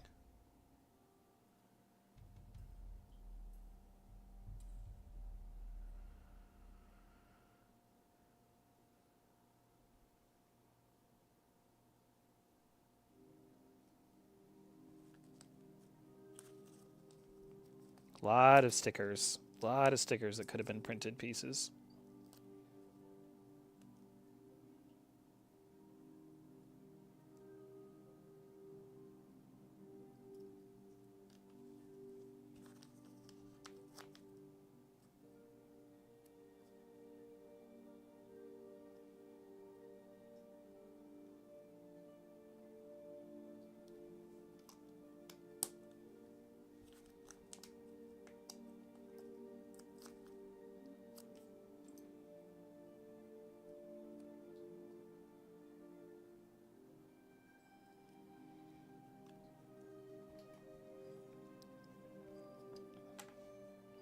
It's kind of funny, there's a lot of 2xing happening in these instructions already, which is kind of the opposite of Magnifico's Palace, where it was similar. It was a mirror build, but there were some different details. But all of this house exterior that we're doing here so far, it keeps saying, no, just do this twice. Which I actually don't really mind.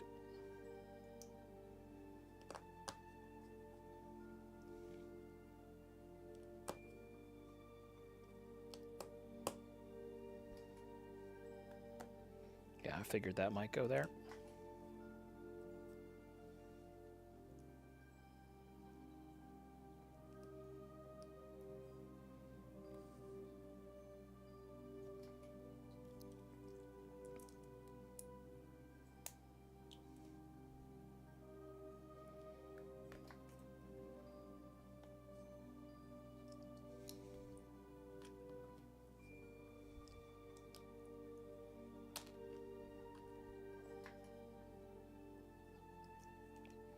All of that to build up to a door frame.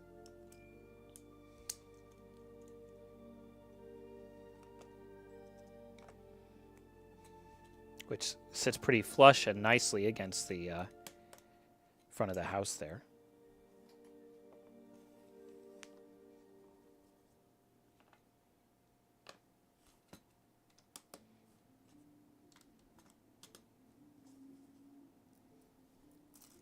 Bag 2.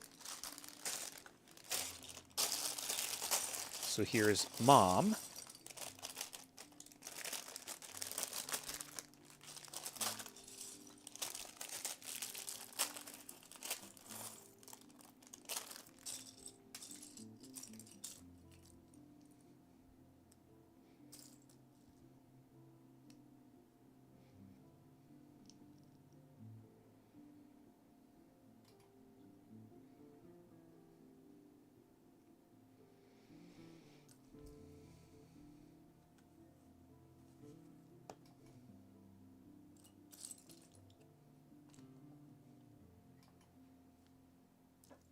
Everybody's got some potion bottles. I guess this is a world where magic is reasonably common. Dropped that.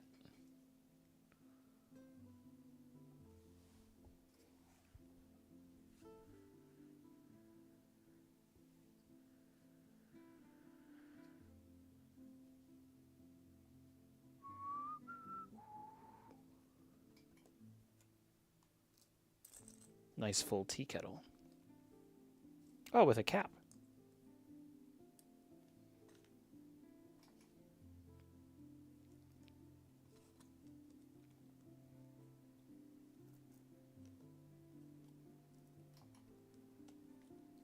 And then this one we get a book, not stickered this time. I'm trying to remember if this book has any significance. Family history, family lineage, another printed tile with the dog and the star.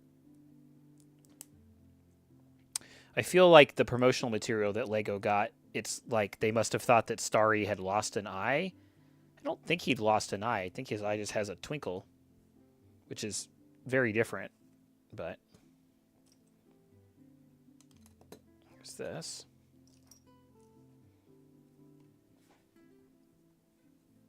What mischief are you getting up to? You could come up here and be part of the fun, you know. Come on, come up. Up, up. Come on. It's fun. It's fun up here. Come on. Come on. Not interested. Oh, there we are. Hi. Hi. Yes, I hear you. No, no lap time. It's not lap time right now. More fireplaces. We've seen so many different builds of fireplaces today. It's kind of funny, actually.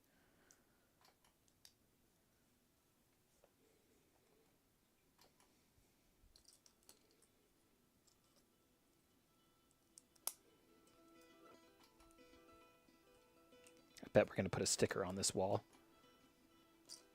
Not yet, I guess. Yeah, see, that's kind of nice to sit here and be part of whatever's happening. Huh, it's the it's the white tile piece again. Just when I least expected it. means we actually have 3 extras of that piece.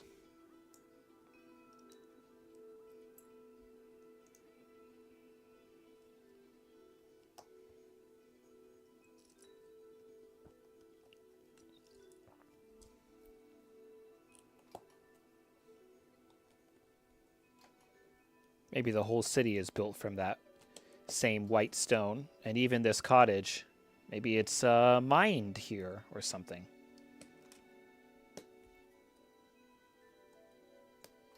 Looks like the space profile of this cottage is not going to be very big, which is actually kind of interesting. The picture makes it look like it's a little bit bigger. It's possible that this is something like with Disney's Encanto, they actually came back to...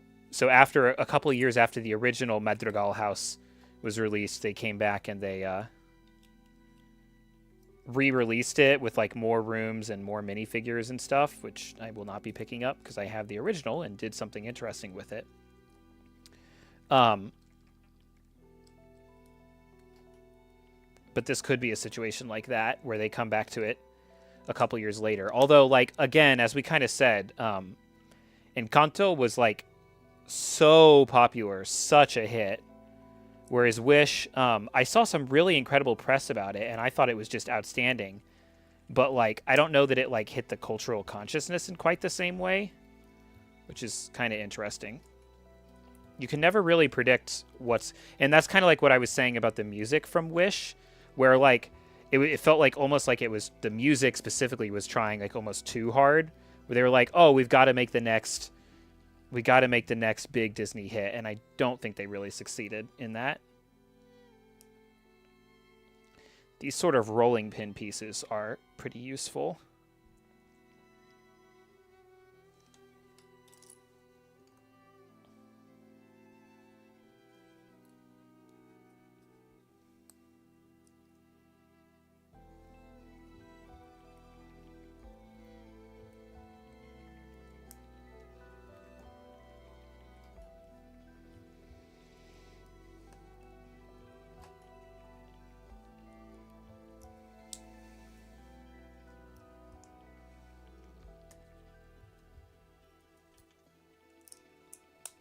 Nice mix of colors to make the thatch roof.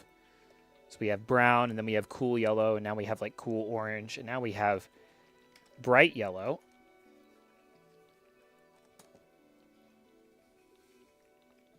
With some more cool yellow to represent the thatch.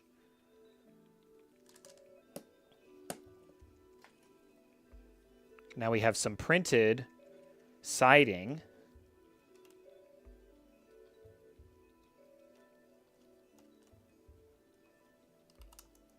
Again, the what pieces are printed versus what are stickered is truly bewildering to me. I cannot understand it here.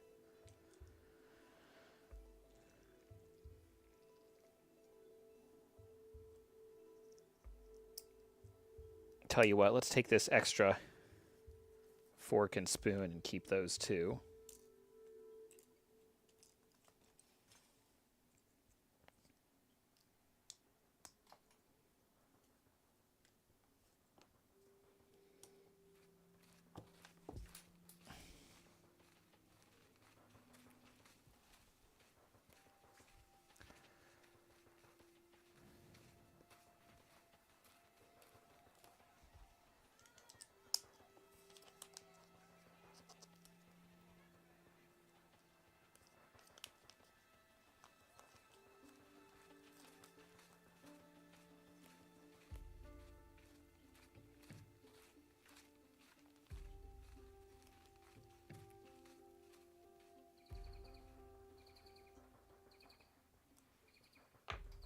It's very confusing to me what this sticker here actually is.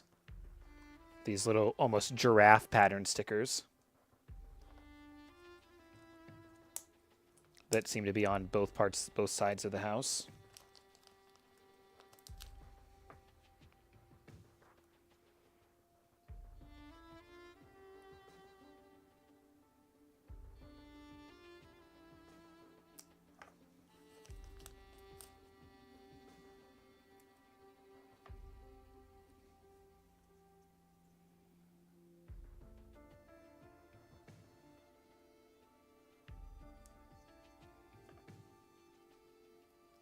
They do tessellate pretty nicely, though.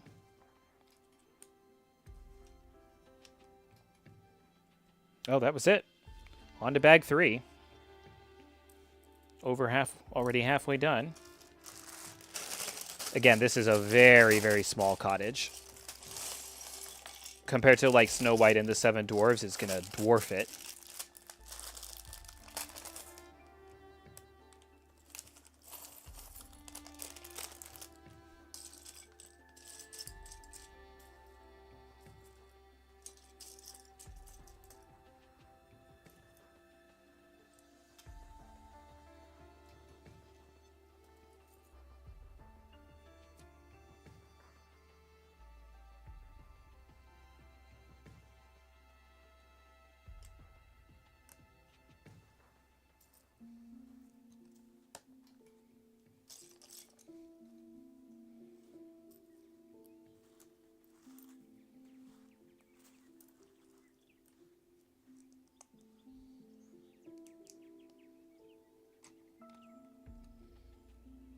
This song sounds like we're actually out in the woods besides this cottage or something.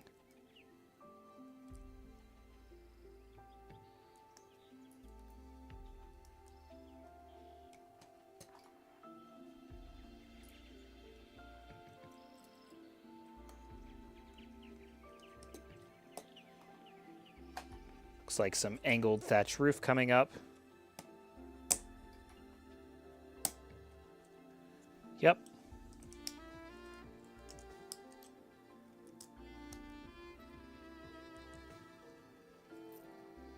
Again, we have our color pattern of cool yellow, cool orange. Did I mix that up? Yes. Oh, that's an annoying.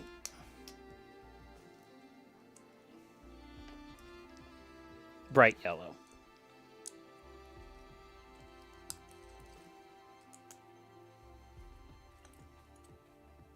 I mean, this has a lot of nice small details, but it's barely even a dollhouse. It's so small.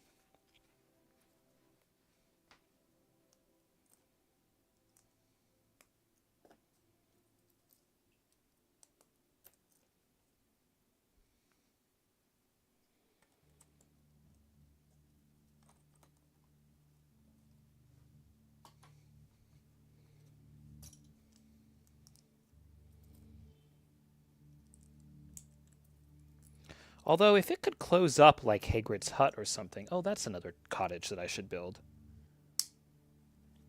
See if I can track down maybe the first one that LEGO ever made, whatever one that might be.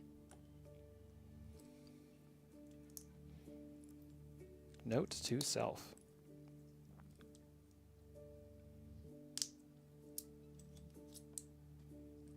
Bye, cat.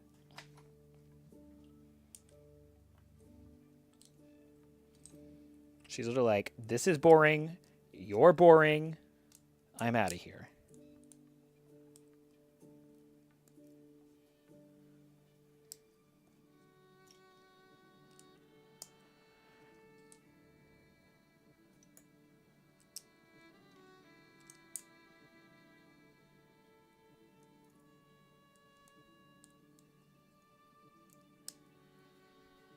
Now I want to build Hagrid's hut.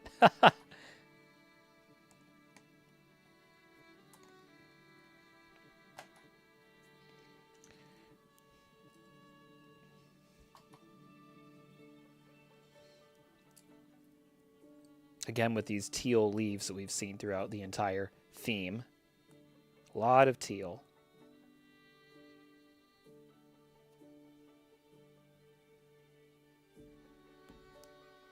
But this time, of course, we've got the pink mixed in as well.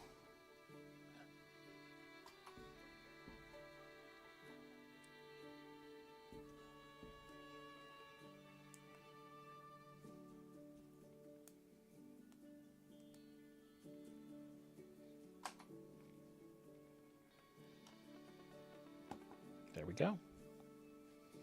And that just about lets us close off the cottage there. So what's left to build? I guess some interior flooring. Okay. That's definitely gonna make it a little nicer. 2 different sticker patterns for these floor cushions.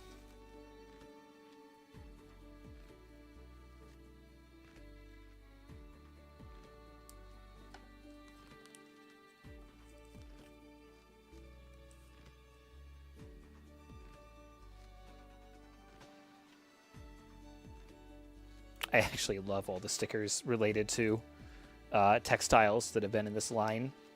They're very nice. As much as I dislike applying stickers, there's been no question of skipping them the way that we skipped, say, the Monkey Kid ones.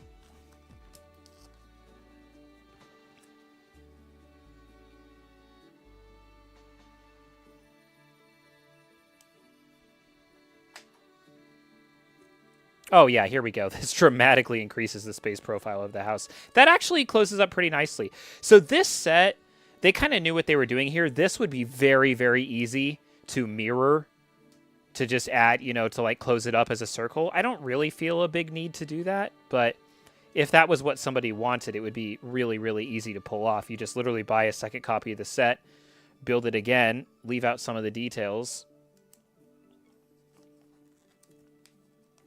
Who's this? A cake.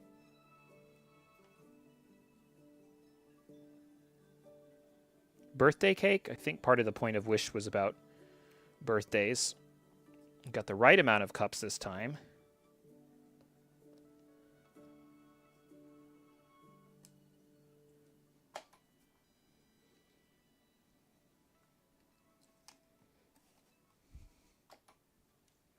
Oh, I've never seen this piece before. That's a new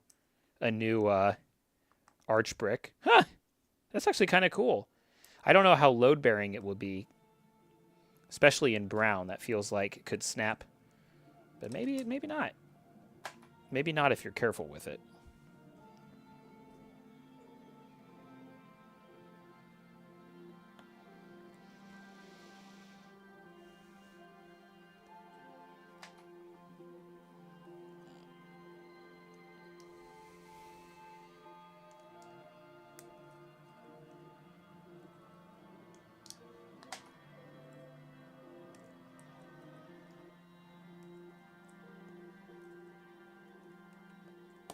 Okay, kind of random, but okay.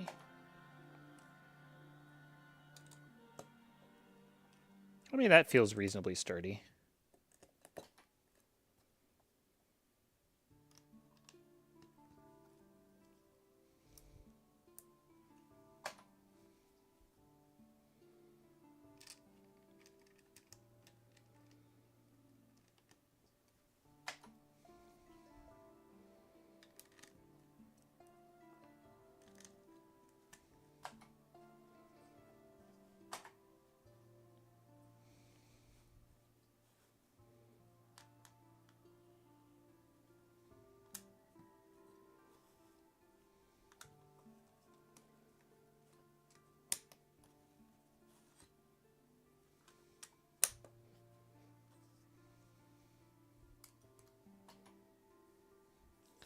And finally, we have Dad completing the family.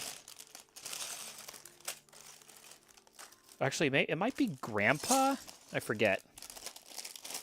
Sabaha or Sabaha or something like that. I think he's Grandpa. He certainly looks like a wizened fellow. Yeah, I don't think this is Dad. I think it's Grandpa. We know how Disney is about their complete and happy families. Non-existent.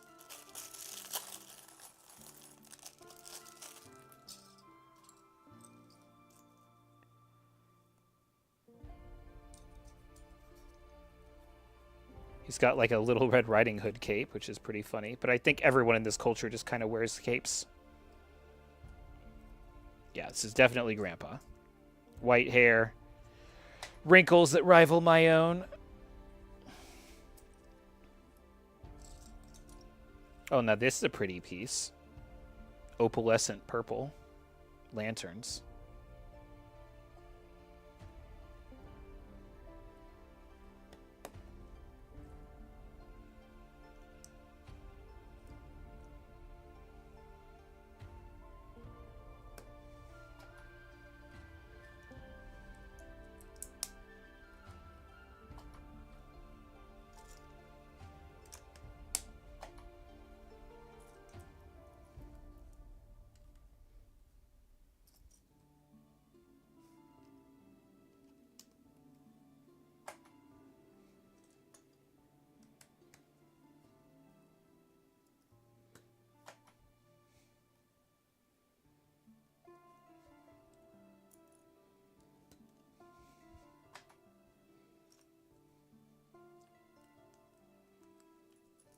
A bed, upstairs bed. Are we actually adding a second floor here? Oh, wow, we are.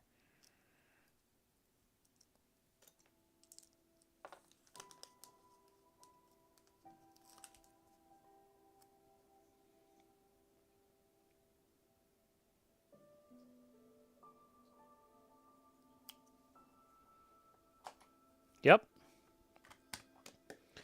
But naturally, only one person gets to sleep at a time.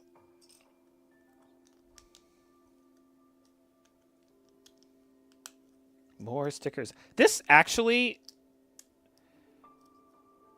It's really interesting that they didn't just make printed pieces for all these rugs and tiles and textiles, because I feel they really could have reused them. I feel that they're actually some surprisingly desirable stickers.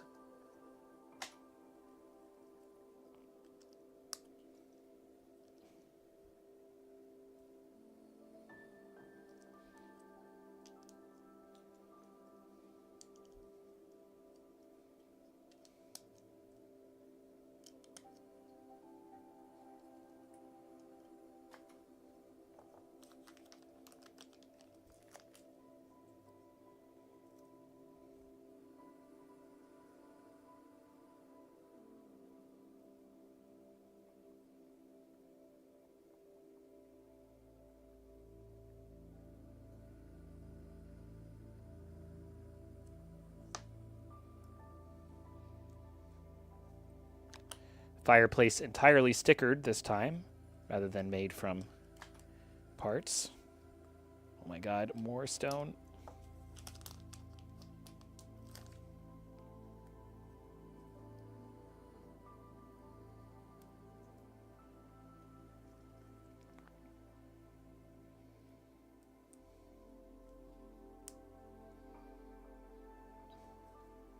I better get used to working with these little rolling pin pieces, because when I make the farmland crops, this is going to be all rolling pin pieces for like a 5-hour stream.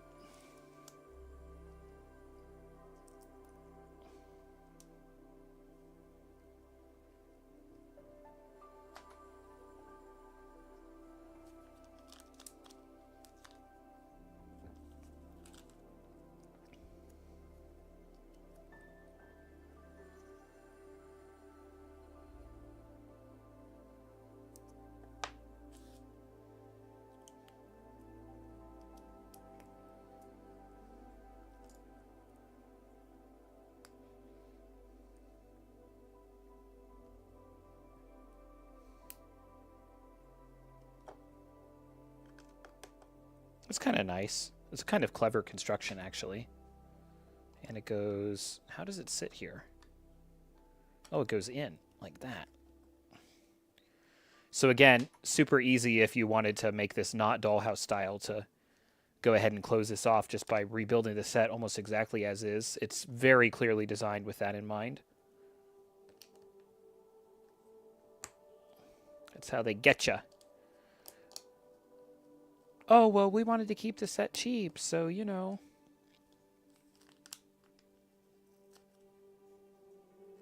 More beautiful textiles. So many beautiful textiles.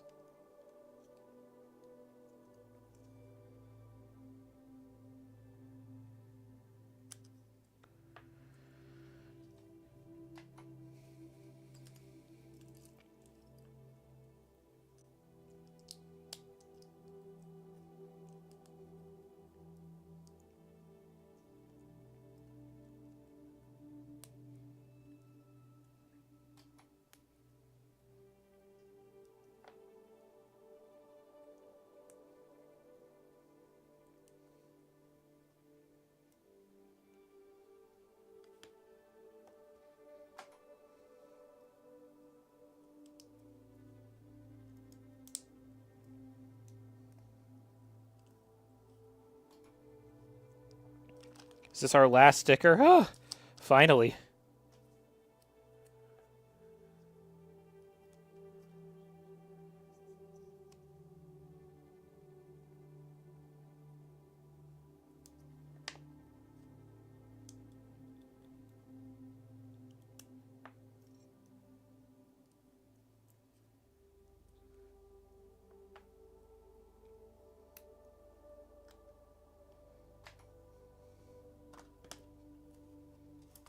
There we go. And the cottage can close around it.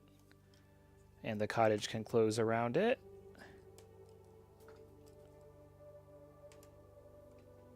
I don't even know what I dropped this time.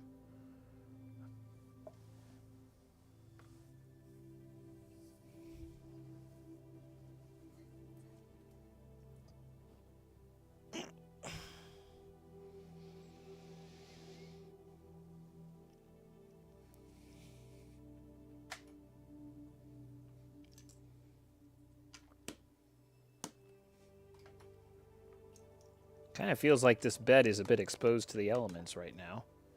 Not just in the roof, which I'm sure we're going to cover up, but the front of it where the headboard is there. A little confusing.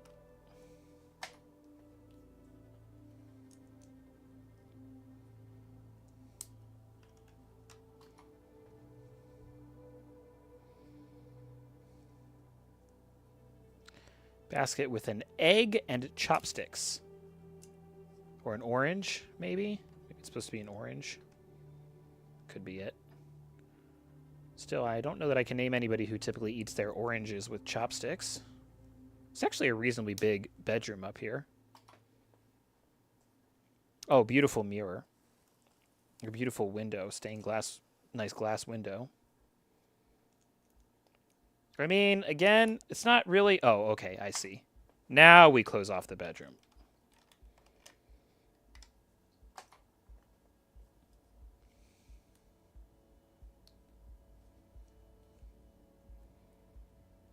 Very distinctive style here. Very distinctive architecture.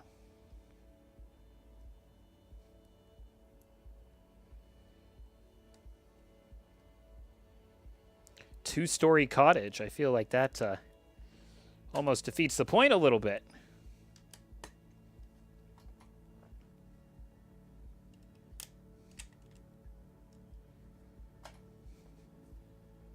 And back to cool yellow on top. Okay, so it's not actually closed off. So the roof actually is kind of exposed to the elements, which is kind of funny. I might actually think about using a ramp piece or something right here just to kind of cover that up a little bit.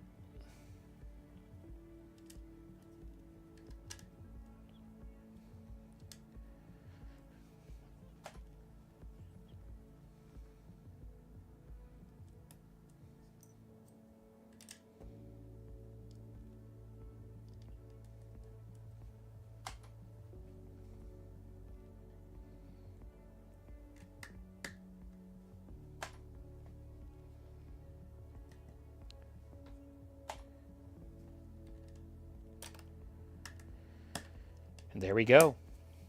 Asha's cottage. Not too bad. Not too bad. A little exposed, but not too bad.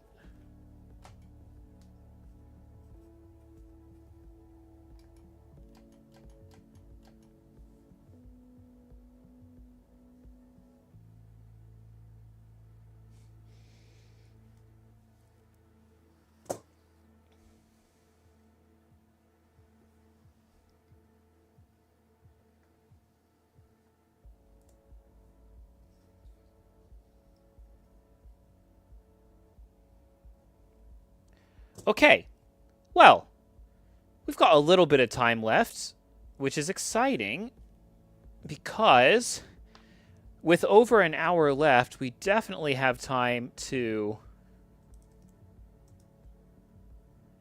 go through one more theme, get one more addition to this street.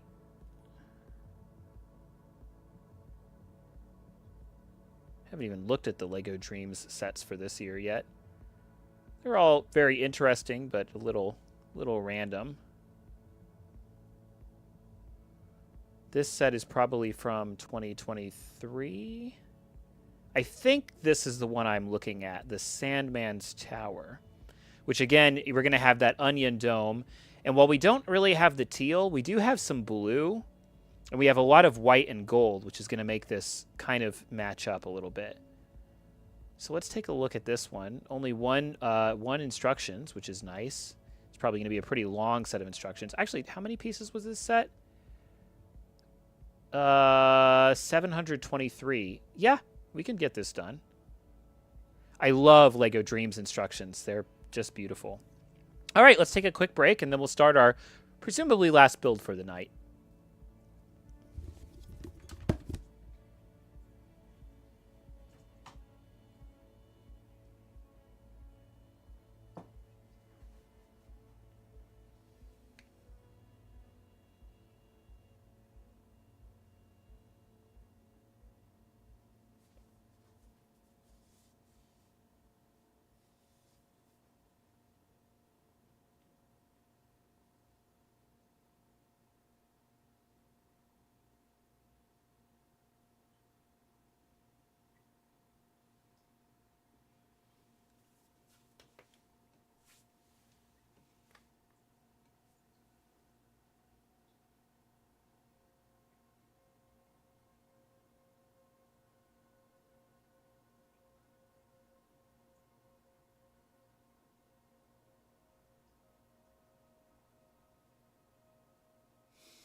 And we're back.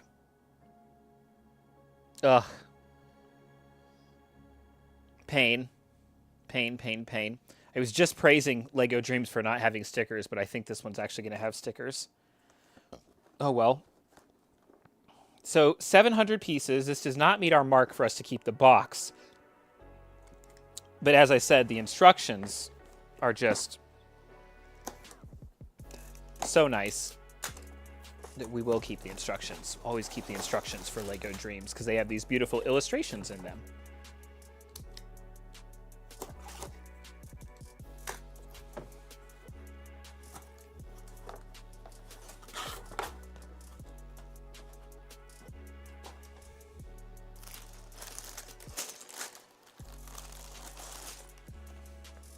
I think it's just one instruction sheet in here, plus possibly our stickers, if any. Yeah, there's a sticker sheet. It's small. It's very, very minimal, so I appreciate that. But yeah, as we flip through the instructions here, you can just see it's a beautiful, it's so interesting that they chose Lego Dreams for these beautiful instruction sheets. You don't typically think of instruction sheets as the thing that's that beautiful. What's this going to be, 6 bags? 7 bags, I guess, so about 100 bags per 100 parts per bag. This will probably take us a hair over an hour, but we're going to see if we can go fast. See how expedient we can actually be here. It's like bag 4 has a lot of weird stuff in it. 3, 2, and bag 1 is going to be really nice and quick. Probably just our side build or our minifigures or something. Beautiful illustrations. Brick separator, minifigures, side build. Lego Dreams, you can dream of anything. No, they probably would say something like, you can build, if you can dream it, you can build it. I think this character is Izzy.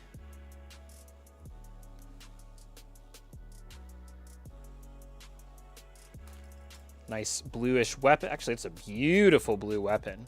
And then her distinctive, colorful hair. She can go up there with the 3 Ashas. Okay, we're building Izzy a bird. A dream bird. I guess I should probably keep my Lego Dreams friendly creatures as sort of like a faction. I hadn't thought of them like that, but I'm starting to amass quite the collection of them. I don't have that many Lego Dreams sets, but I just find them to be very, very creative overall. So I have gotten a few now. It's got little feet. It's very cute.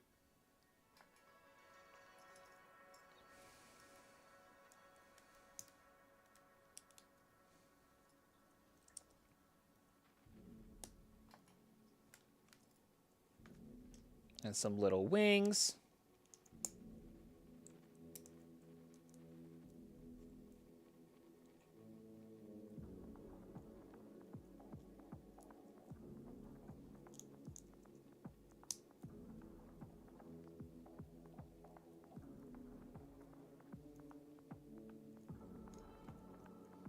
Posable wings, which is always nice.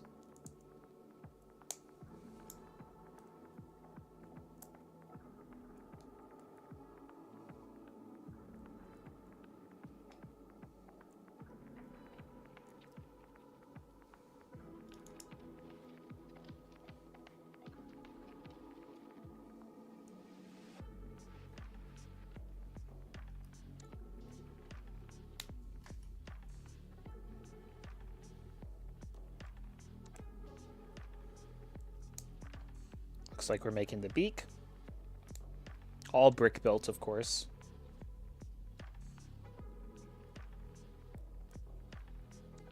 And then some eyes, some very interesting eye pieces. Kind of spooky, actually.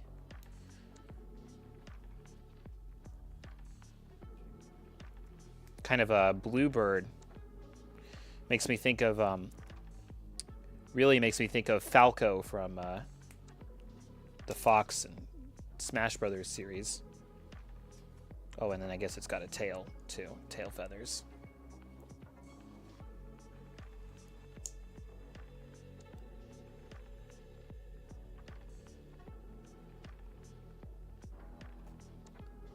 Nice. It's rather pretty.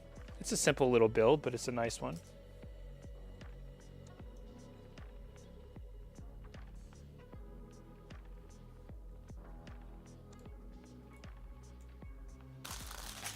And then we start the tower, starting with this character who I can only imagine is named the Sandman.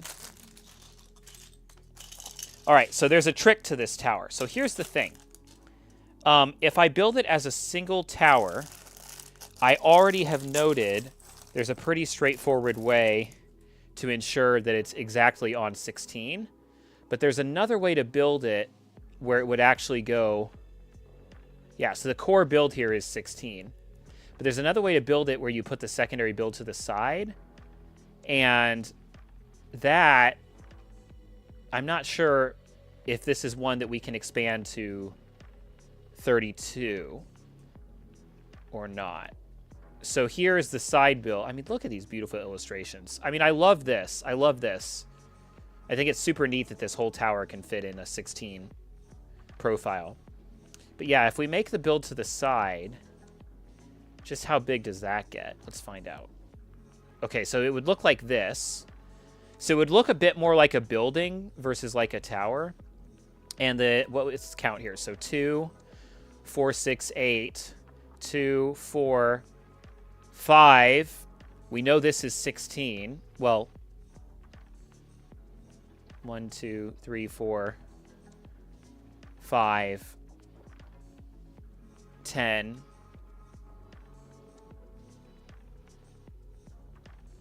2, 4, 6, 8,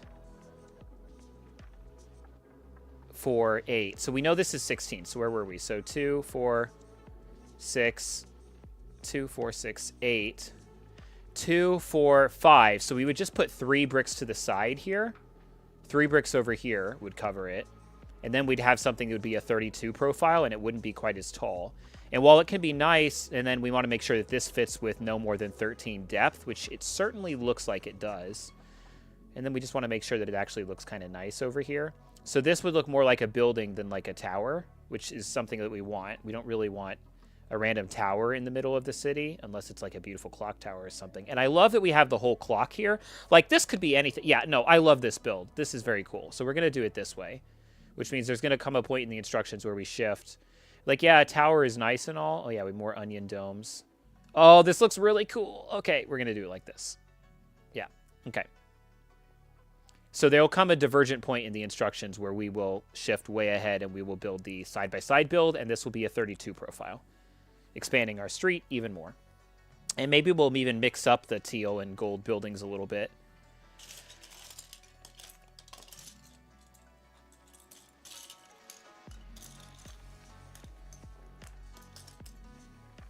Wait, where's the Sandman? There he is.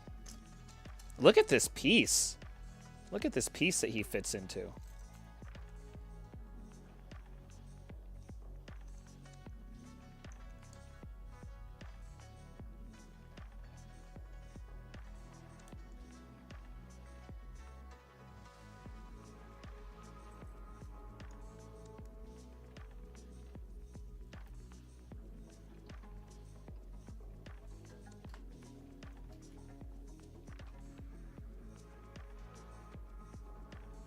Very neat minifigure.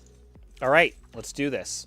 So all we have to remember is that we're allowed 3 studs to the left side, 3 studs to the west side, not the amount that they are going to give us. Or was it 5? It's 3. I'm just going to trust the build for now. Although we do need to make sure we stay under 14. So 8, 9, 10, 11, 12, 13, which is exactly the right amount of studs. This all makes no sense, but 13, this is 13, because it's 13, 14, 15, 16. Plus a road plate makes 32, so...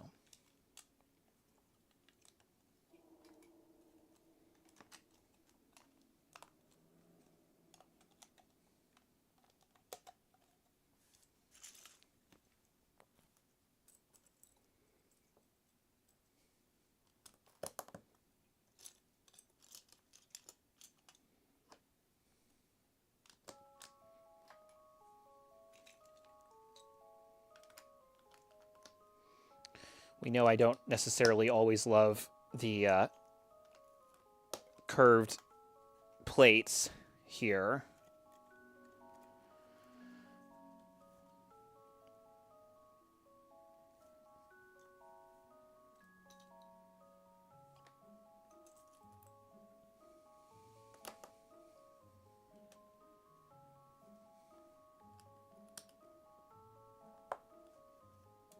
The music is really syncing up, so now it sounds like we're building the Sands of Time or something, which is exactly what we were doing.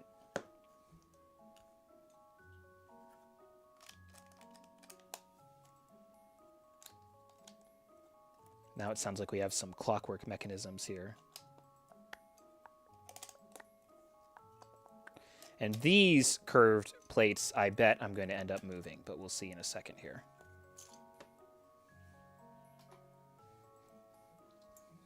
I actually love this set. I already love this set.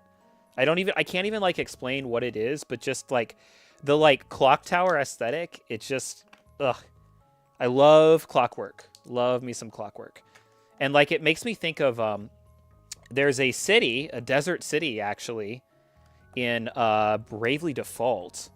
I cannot remember the name of it, but like, I don't want to put the music and get DMCA'd on YouTube, but like, that city, just the whole aesthetic of like the sandy clockwork, ugh, it's so cool.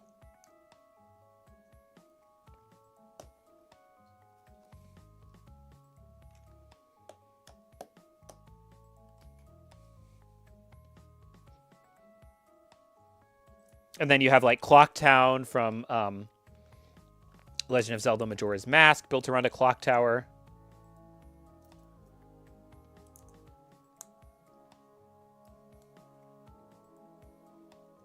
I don't remember if I measured this tower to see whether it would make sense among my skyscrapers, but I feel like the scope of a clock tower is very much more like I think of like the famous Czech clock tower. And I feel like the scope of a clock tower is less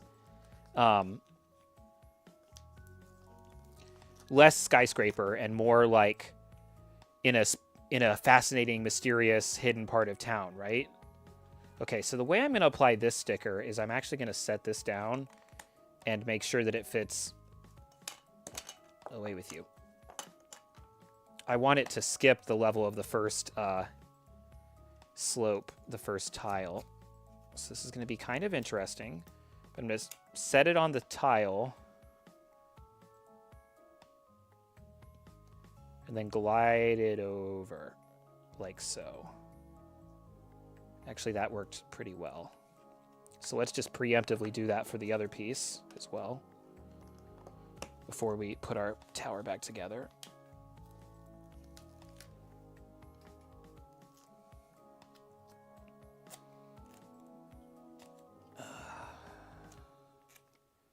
Set it on the tile. Glide it backwards. Again, that worked reasonably well.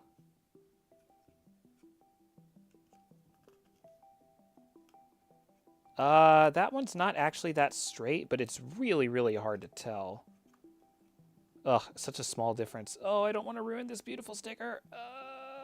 Lego Dreams, why?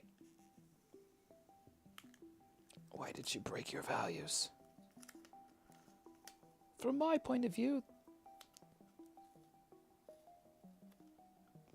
From your point of view, what, Hayden? The printed tiles are evil. Then you are lost. We get it? That's a little better. Whew. Okay, now let's fix what we broke here.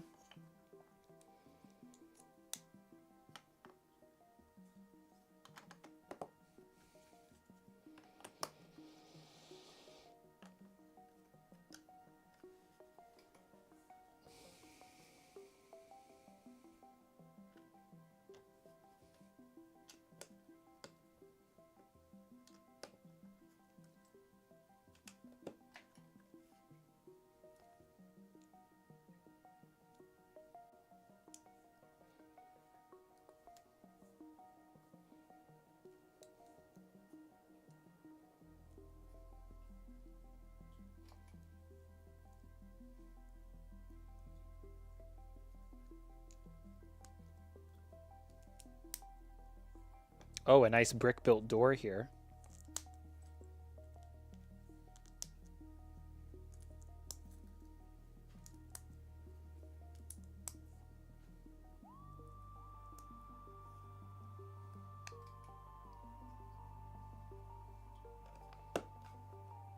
Very nice. Make the other side now.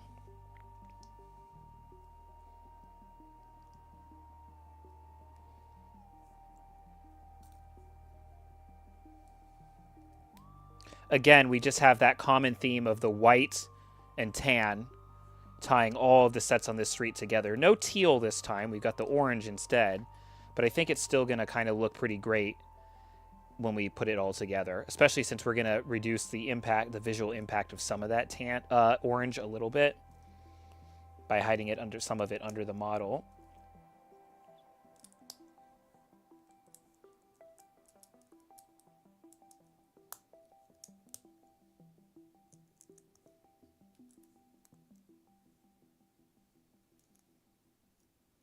Oh, I almost missed these cheese slopes on the other one. There we go. That's a nice brick-built door.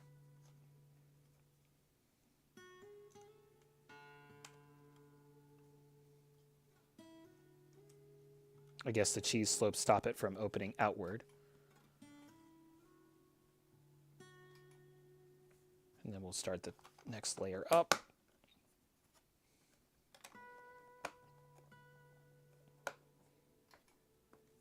And then why do we have an extra one? Oh, it's in front. Which we can use that. Because it's 3 more, which takes us to exactly 16. 3, 6, 9, 12, 15, 16. So this is exactly the right profile. But we have to stop here plus 1, 2, 3. So what we're going to do before we move on is take off this here, 1, 2, 3. And we know that that's exactly right. So then we can move on over. We can do something like this just to tell us, here's the space profile that we're covering. There we go. That is half of the building that we're going to get to. And we keep going with bag number 3. Now we're making, I believe that this season of LEGO Dreams was all about, like, corrupted versions of the main heroes or something. So this looks like it might be a nightmare version of somebody. Got a hockey stick. He's really coming for you in your nightmares. Maybe it's not a nightmare. That looks pretty angry.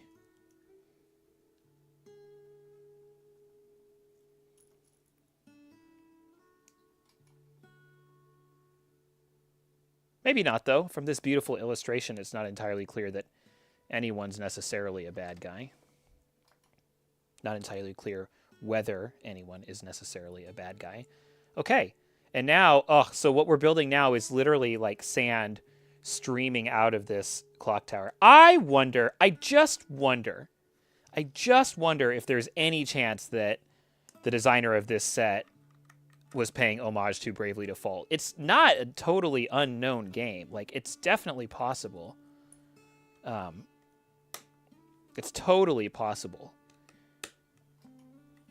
Because, like, this is so evocative.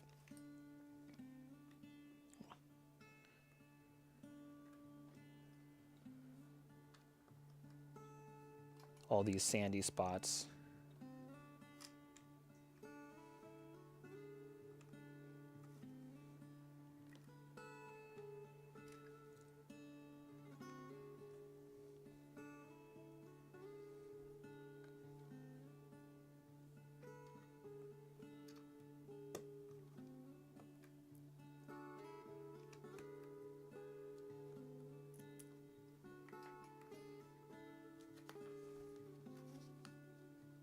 All right, let's better make sure that we put this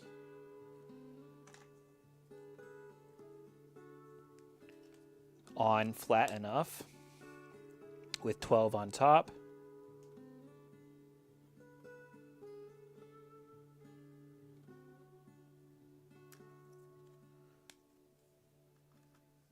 Twice. Again, this could have been a printed piece.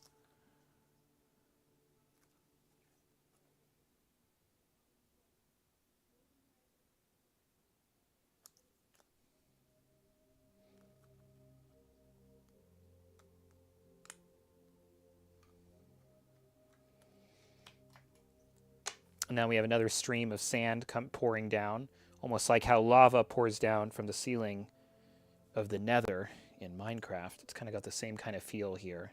Eternally flowing sand, sands of time. You get the theme. Maybe people automatically think, when they think time, they think sands, they think clocks, clock towers. I guess it's not impossible.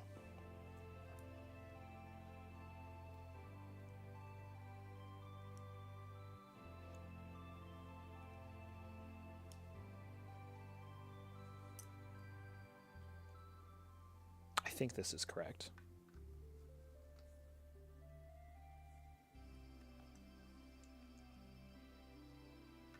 Yeah, because then we're going to want to put that like so. Yep.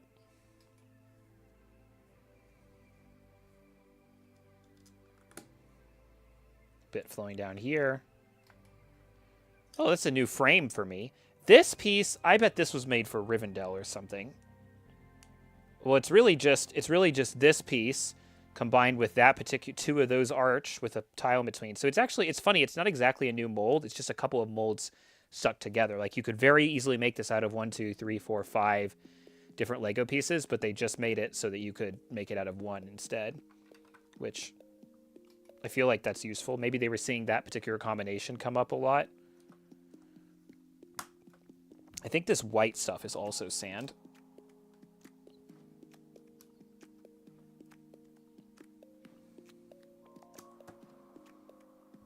So we're going to fudge that a tiny bit.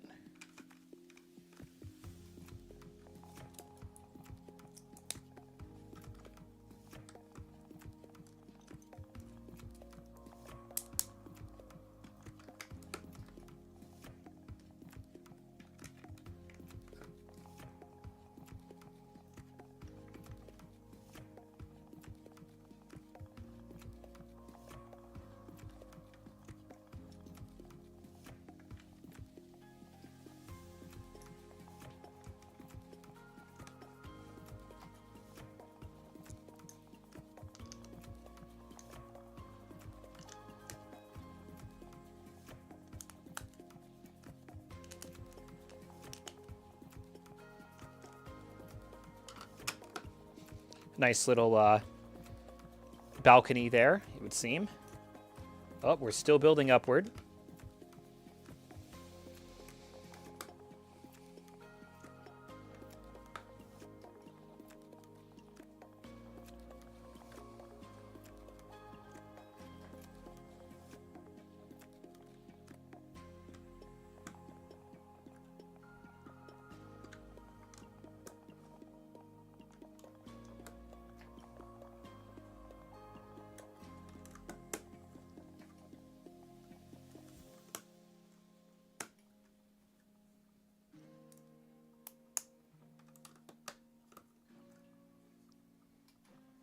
And then, what are these?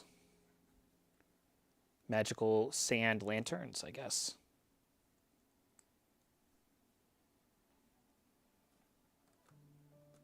And I love the pop of the blue, because again, that's going to kind of tie it together with the rest of the blue street here. And then we have a few extra pieces.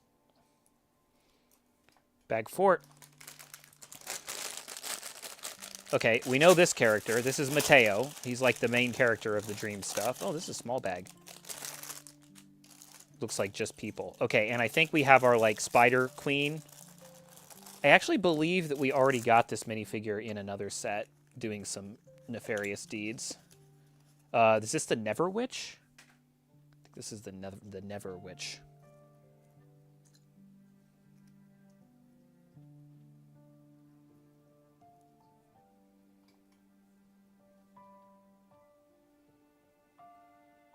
Nice fabric cloth here. We have quite a lot of versions of Mateo. And then we're going to make his weapon, which is a pencil. That is what he dreamed up. You have all the dream power in the universe, and you dreamed up a pencil. Nice work, buddy.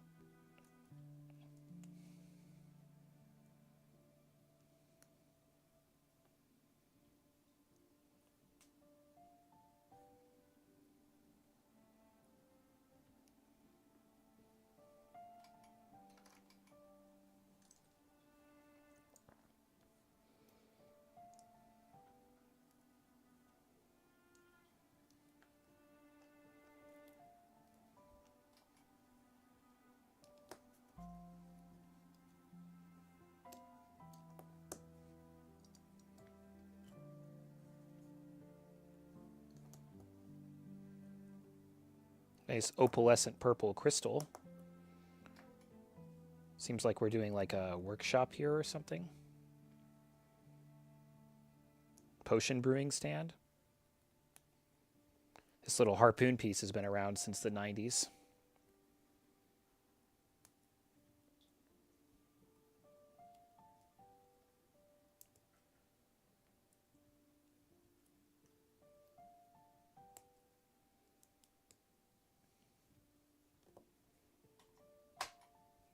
And this goes in the tower. Back there. Make sure that doesn't extend too far past. There we go. Weapon rack next.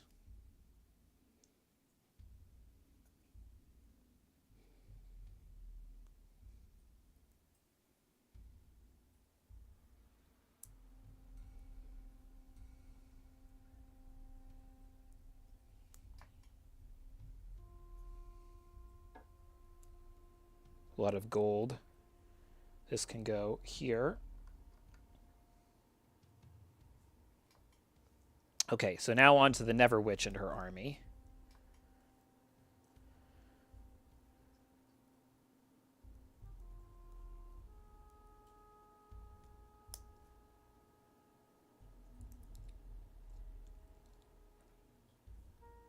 She has a pretty simple staff.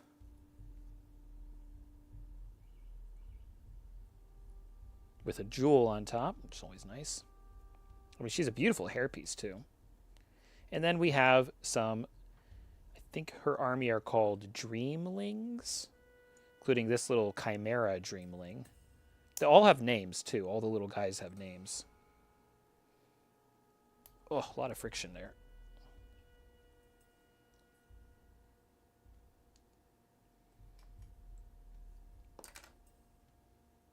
We see the Dreamling army approaching. Okay, now we're going to make like a Dark Spider, which is actually kind of nice to fluff out her army a little bit.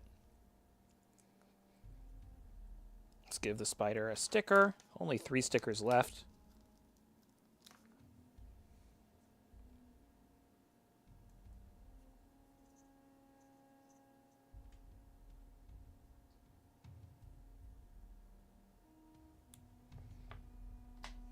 Kind of a strange place to put the spider's face, but okay.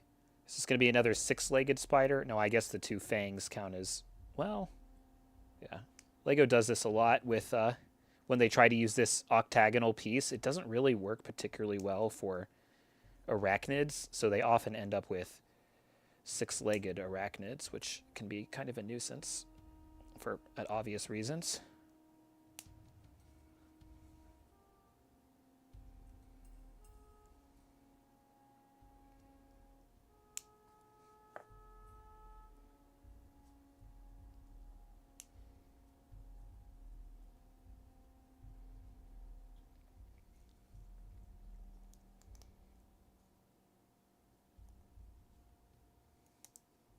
Here's its little fangs. It's actually kind of a funny use of this horn piece. But I'm pretty sure that spider's teeth don't count as additional legs.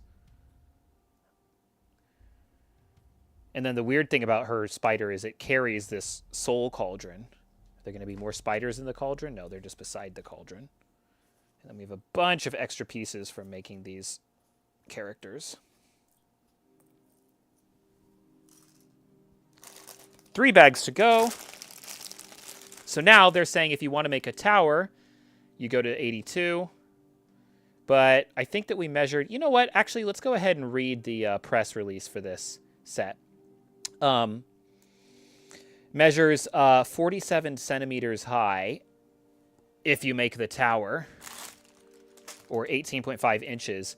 But I think our skyscraper district, those are 40-inch sets, so literally double the height of what this would be.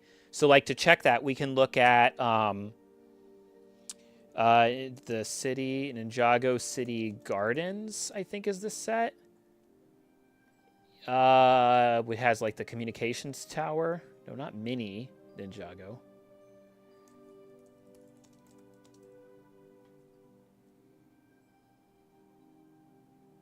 There. Yeah, so this communication spire is like the height of our skyscraper district, our downtown. If we read the description, the press release here, stands over 29 inches high. So again, we're 30 inches versus 20 inches, less than 20 inches. So we would only be at 2/3 of the height if we were to make the tower, which like 2/3 of the height is nice, but it's not quite on the same scale. Or like another example is if we look at, I don't know why we're doing this right now. I guess I needed a quick break from. If we look at the 2021 Daily Bugle and we go to its press release, again, 32 inches high. So we're in that sort of 30-inch range or the 80-centimeter range for our downtown district. Actually, just out of curiosity, how big is Avengers Tower from 2023? Press release. 35.5 inches or 90 centimeters, including probably a spire on top. Yeah, so like that's the size of our skyscraper district. So like looking at this, we would be less than we'd be like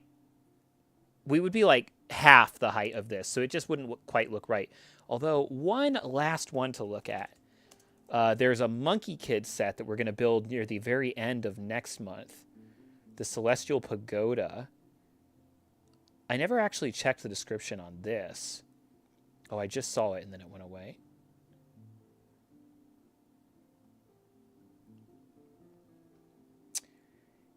"24 inches high." So that's kind of interesting. So 61 centimeters, though. So this is going to be about 6/7 of what we really look for. So the pagoda here is going to be short, but it's not going to be as short as like 5 inches. Yeah, no. This will be fine. And I think we can shrink this. We might even be able to shrink this to a 16 profile. I think it's going to be tight. Nah, we might not be able to. I'll try, though.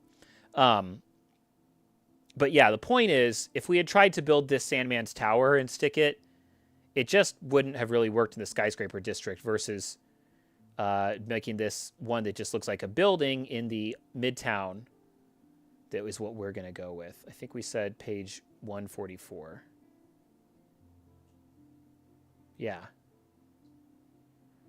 So in this story, they scared off the spider, and now we're going to try it again as sort of this clockwork clock factory. We'll open up bag 5. That was a bit of a little detour there, but, well, you know.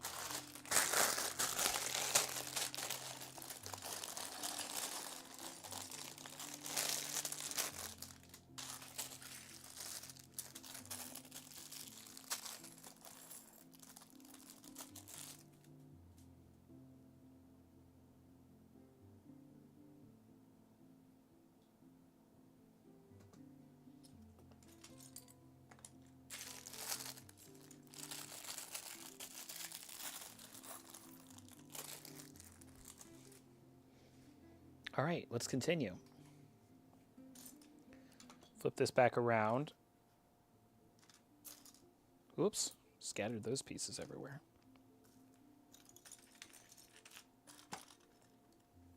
It really feels like there's not that many pieces in this set, which kind of works for us right now. More random sand flows.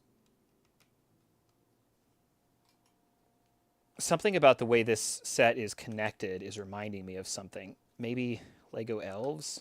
I think it's Lego Elves. Not sure if I have any more Lego Elves sets to be built. Possibly.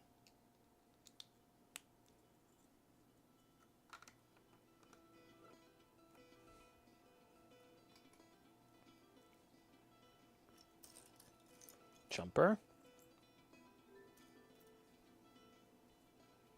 Thumper. I'm going to start calling these pieces with pins a thumper. You can't stop me.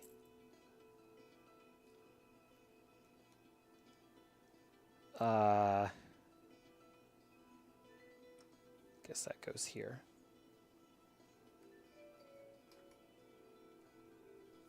Looks like we're making a book, a magic book of some kind.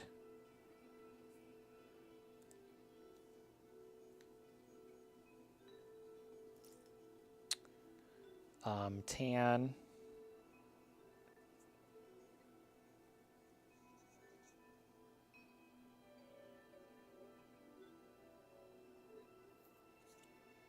Then we have tan again.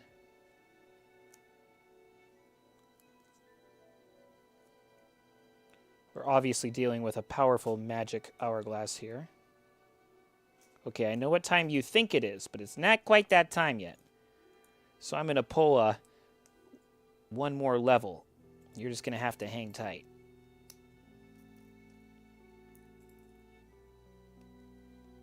All right, we've made a magic book that somebody can come up and read, and now we'll put it on the pedestal here.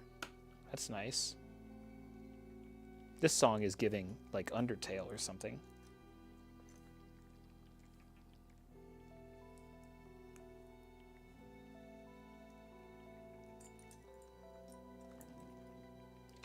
So this sand flow, I think, is setting up a tree to the side, and we're going to ignore that for right now because we know that we're being space conscious on that side of the build, which is okay.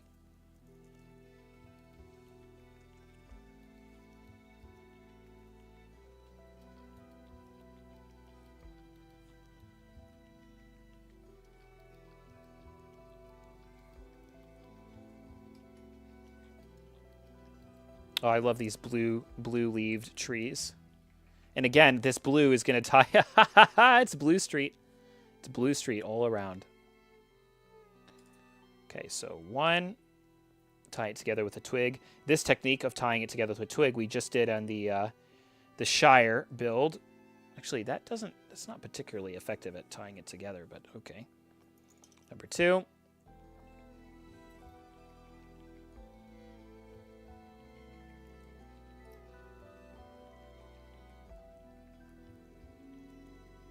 Yeah, it works a lot better if you actually poke the twig through a leaf. But, okay. 3.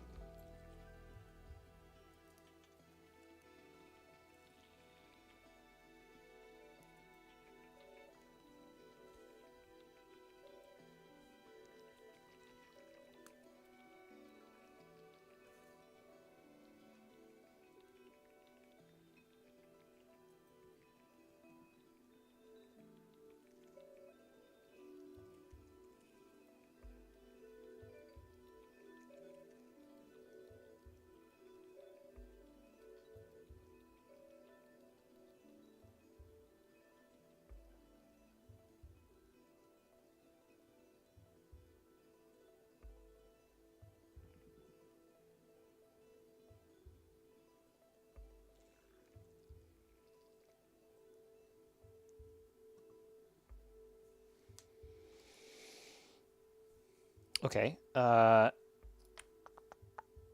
find all these connection points and put the tree together.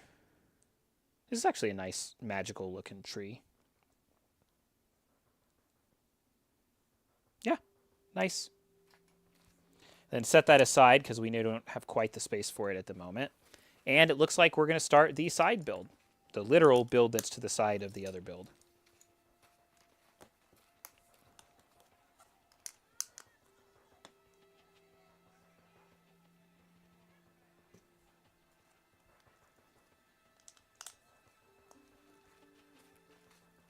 This song makes me feel, sounds like Dwarf Fortress to me.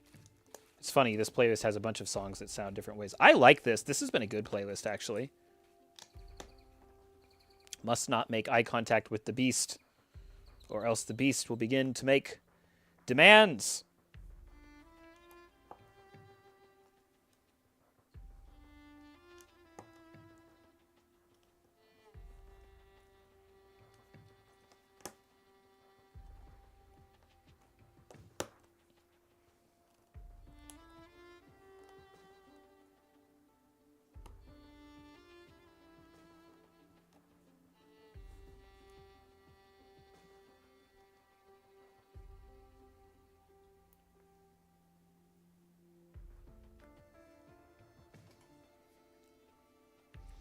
So if I'm going to make this into like a clock factory, Clockworks, I think what I should look at is ordering any pieces if there's ever...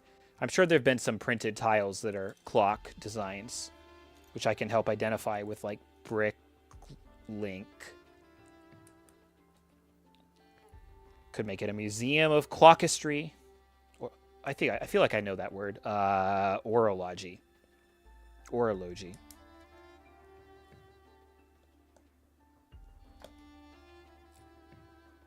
Yeah, I thought that might go there.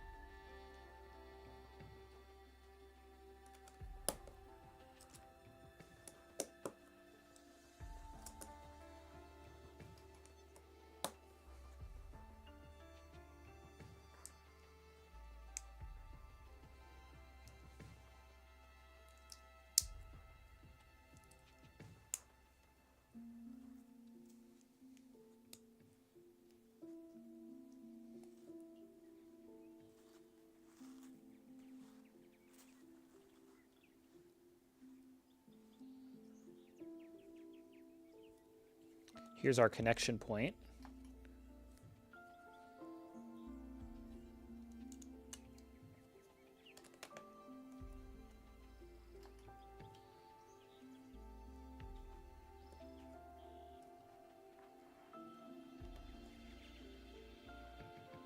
Put these windows in.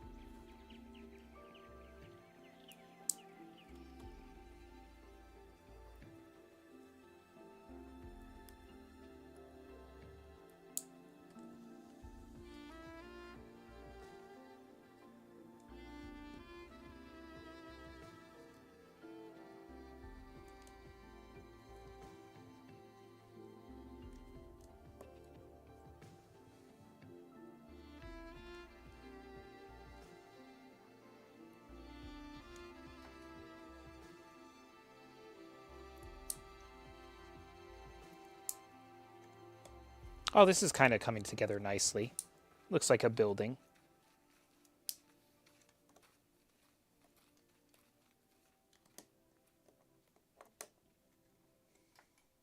Yeah, I thought we might do something like this.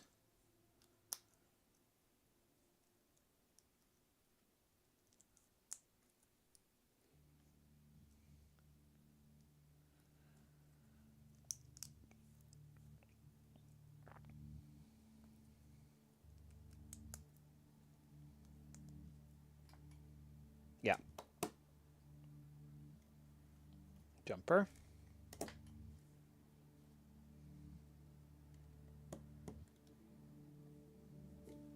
And the last sticker, that wasn't too bad.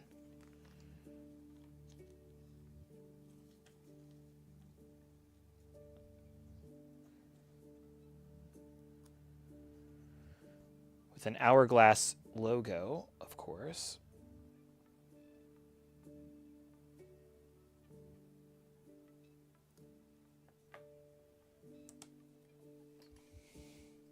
We haven't placed the actual hourglass piece they gave us quite yet, though.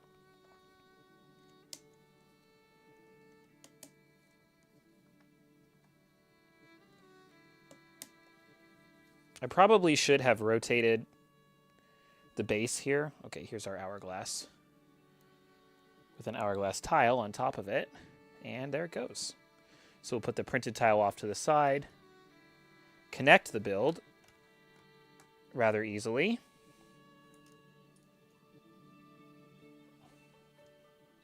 Are these all extra pieces? No. Oh, looks like I missed something. But where? I guess sometimes there's pieces left over. So those would not be extra pieces, but all of this probably is. Bag 6. And those extra parts might actually come in quite handy as we continue with this. Oh, we're making gears. We got gears. Looks like play functions incoming. All I want is a rotating clock, a rotating giant gear to be made. We've got a lot of Technic pieces here, so I'm feeling hopeful.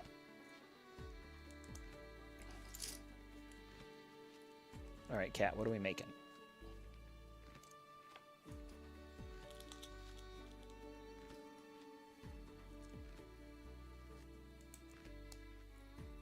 We know we're done with stickers. A different type of window here.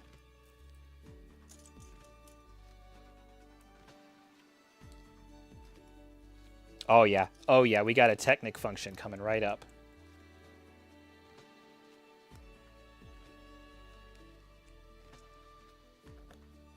Boom. Old Bionicle gears. I actually didn't realize these were still in print. I haven't seen them for a very long time. That's kind of neat. It's actually super neat.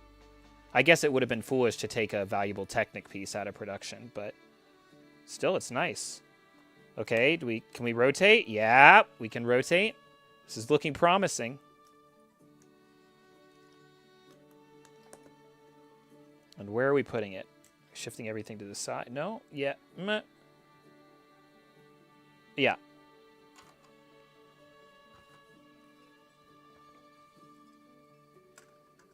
It goes in here.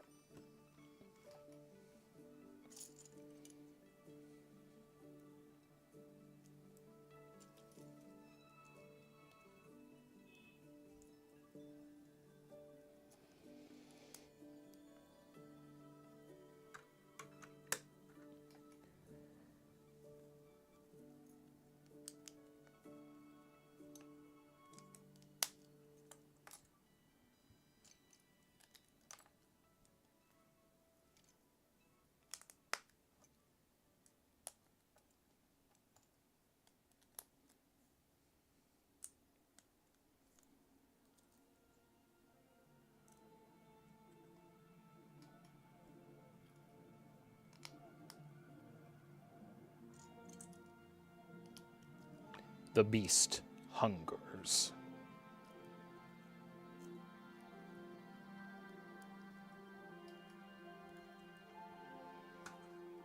This is pretty sturdy so far, which is nice. Better line this up correctly. Looks like it's right there.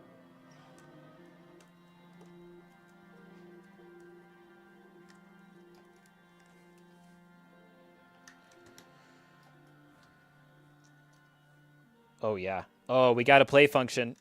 This is definitely a play function. Balcony gear? Question mark?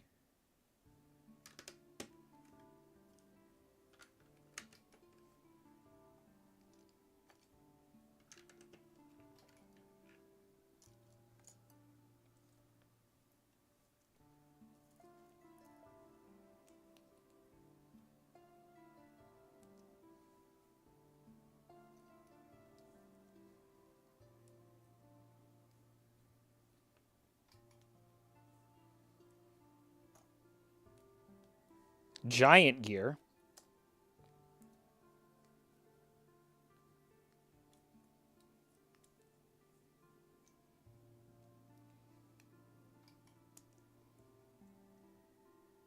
Place this accurately. Very nice. Can't even see all the nice gears turning in there, but that's pretty cool.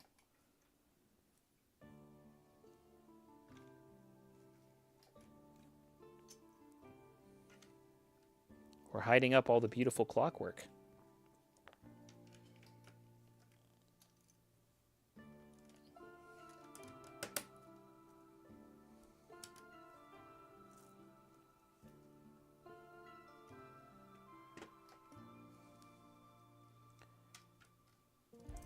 This is getting pretty tall. We're approaching the height of Magnifico's castle. Palace, castle, manor, chateau.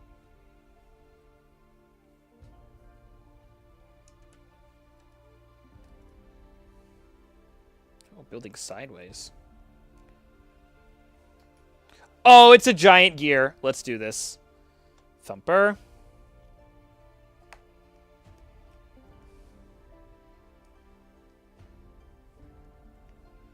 Oh, it's going to be so big.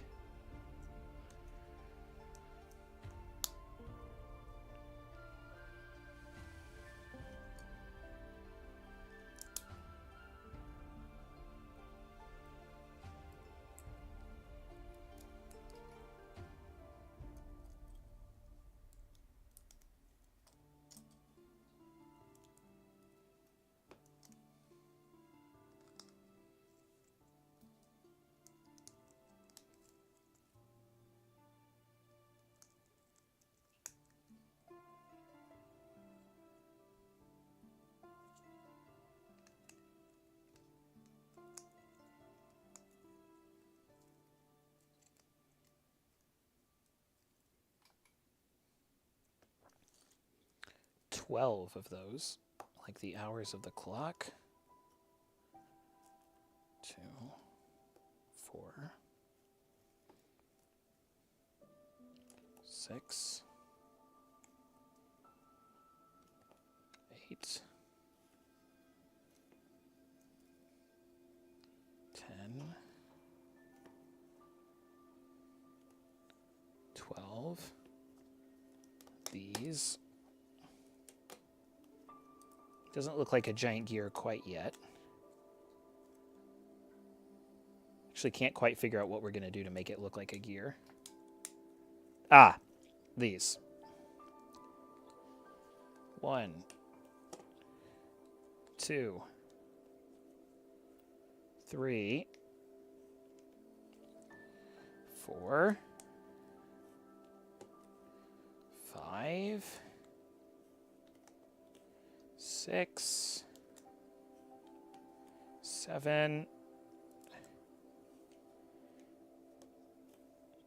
8. Super massive gear. Now we're going to give it a clock face using Harry Potter wands.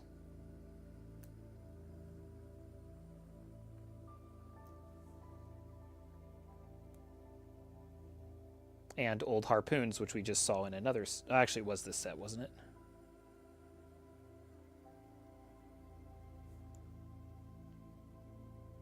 it? 3 different sized javelins for 3 different times of day.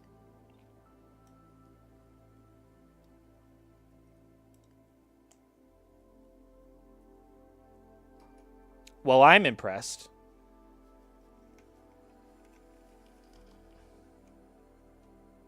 But we know what we have to do now. Rotate it! Oh, wait, rotate back here. Rotate it! There's something else spinning on the balcony, too, but we haven't quite closed it up yet. How did I miss a window? That seems unlikely. Oh, it's all the way down here.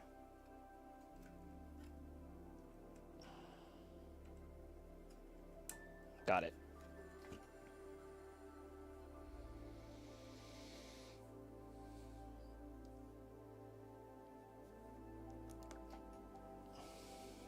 Bunch of extra pieces again this time.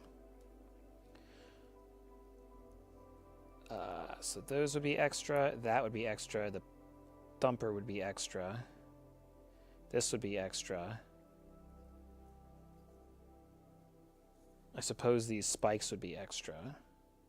And the rest would be set pieces. Last bag.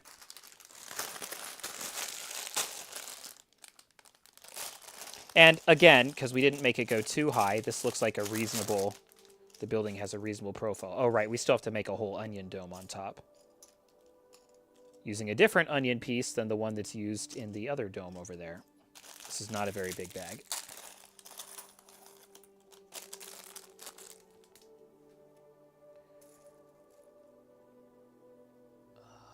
This goes here.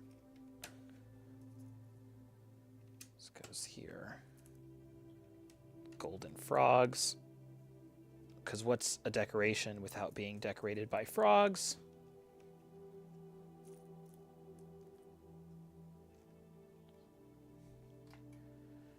Okay, a spire.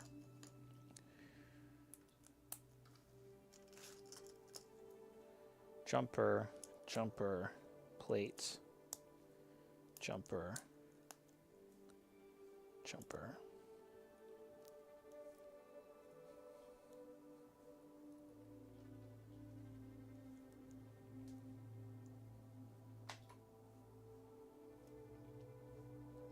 Glass dome, piece of sand, source of the sand power. I think we're making a brick-built hourglass here, which is actually super cool. Rolling pin.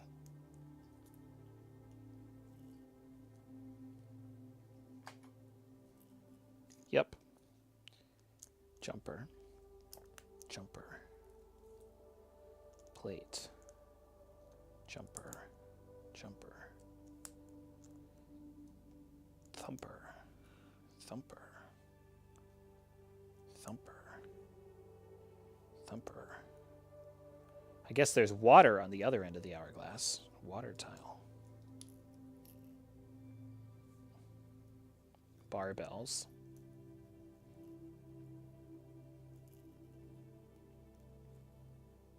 Stick them together. Yep. Sand in the hourglass. That's cool. It's pretty cool to make a brick-built hourglass. Now, what are we doing here?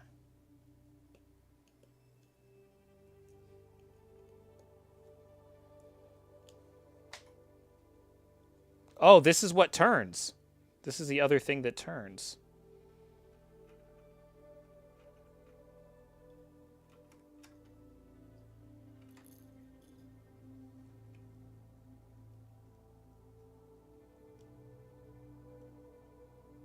That feels about right to me.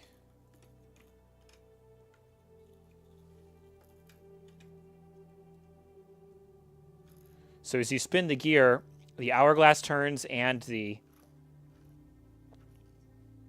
I don't like this. I would like the hourglass to be standing straight up, so I'm probably going to make a small modification to this set here to make that the case.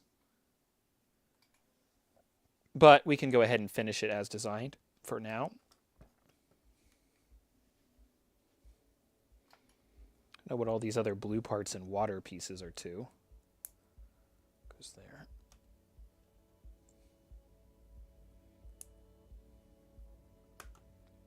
But spikes make everything better.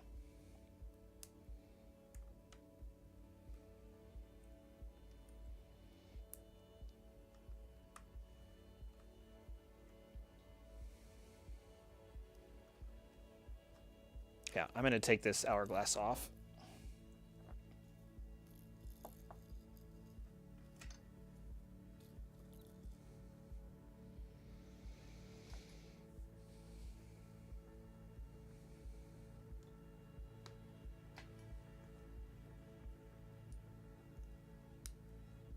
A nice blue color to tie us together with the baths. Not quite sure what this is about, but...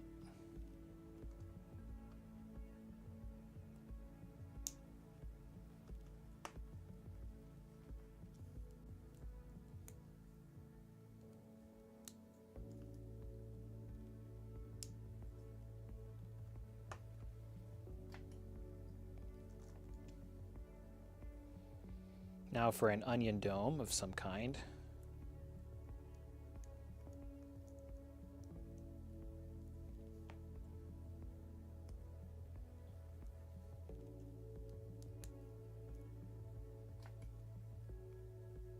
Oh, I see.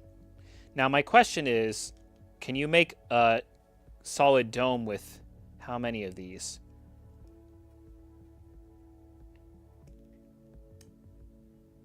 You would need 8 to bring them all together, and they only give you 4, which I don't love. That's exactly what they did with this one. They only gave you 4. So I might put that like here, and I might order 4 more of these rather than using it quite the way that they've described here. In fact, let's mess with this a little bit.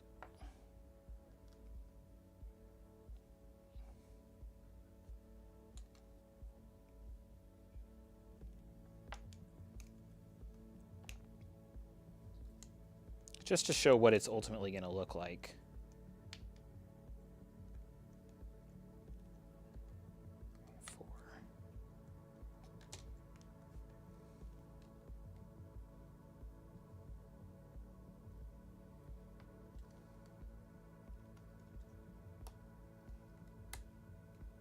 It's ultimately going to look a bit like that. And again, we could have put this on top. Maybe we put that over here.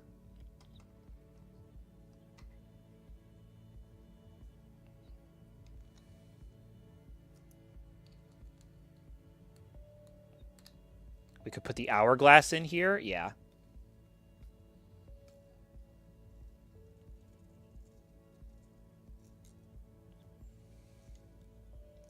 We're just going wild now. 2 more of those. And I don't know that we need the blue here now. Yeah, let's take all of this off.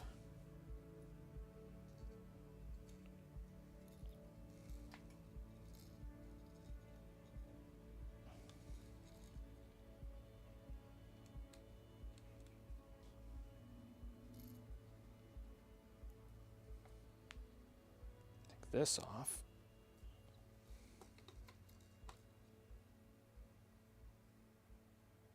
So this way you can actually kind of see the hourglass through there. Should I take off this piece? Let this rotate? Yeah, I think that's fine. That actually doesn't bother me too much.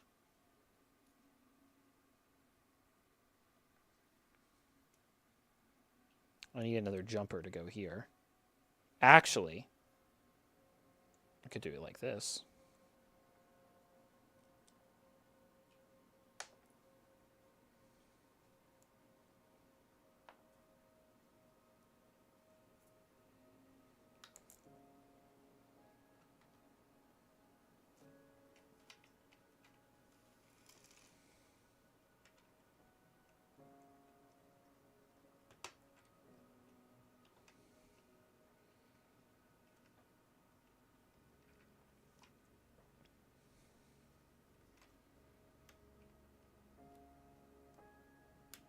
And then we have that extra hourglass tile. Let's use that here.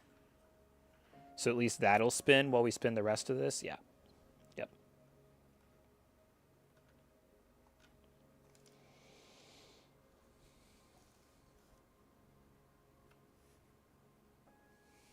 And then what this was used for originally, oh, we're about to find out.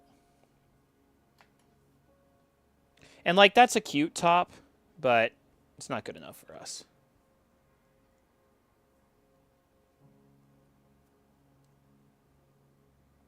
That'll go here. Yep.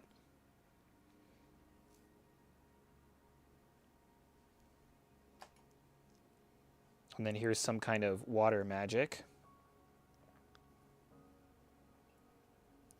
Magic water gem. Kind of interesting, there's like water magic and sand magic in this palace, I think.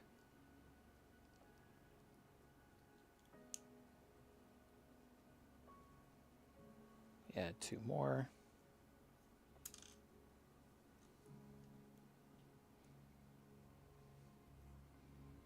Add another one of these. Offset it. Like this. This is neat.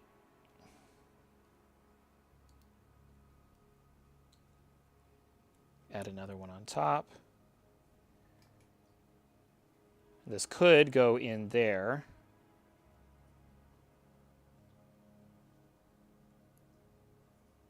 But how?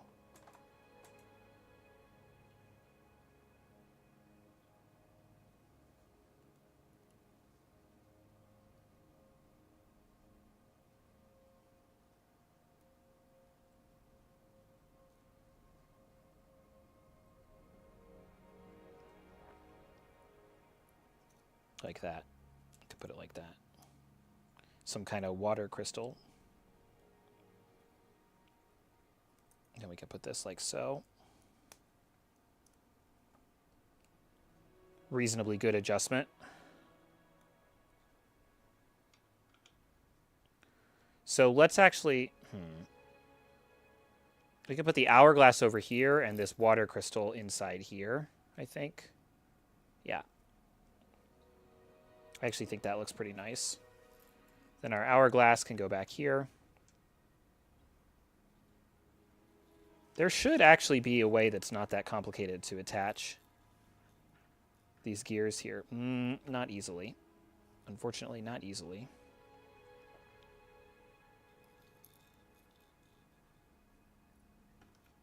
I guess I can take off this tile and put it like here. I actually don't mind that. I don't hate that.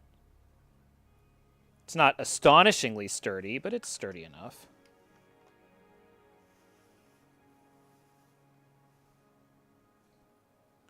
Then do I want to put this back here?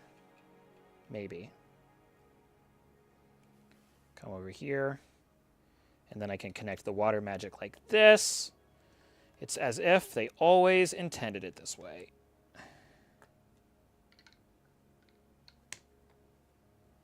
narrator. They did not intend it this way.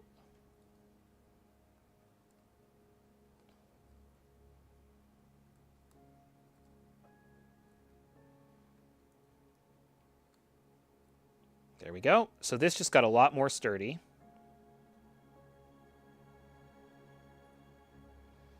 So now I need to take out the bottom of the water here.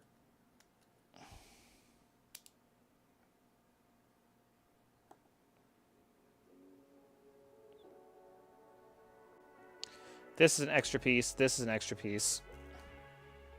And I think that's it for the extra pieces.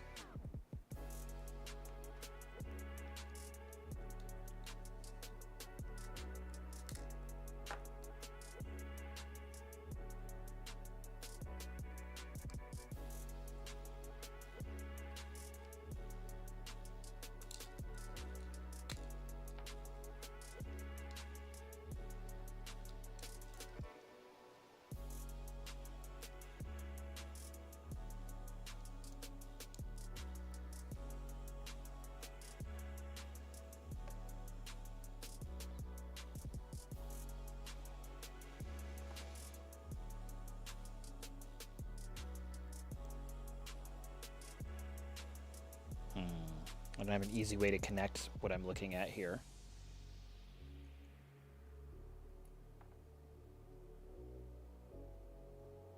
Unless I reverse it. No, I can't reverse it. Not easily.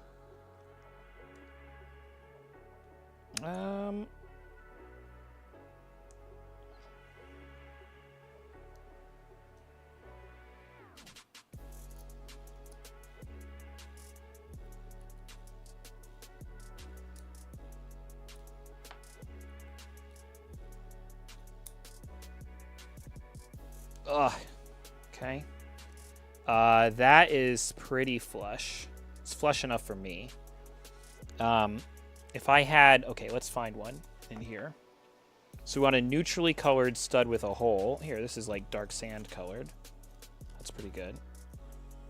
Probably as good as we're going to get. Oh, there's a white one. That's even better.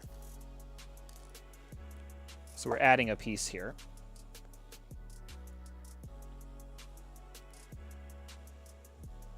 And now this should be able to... Yep, there we go.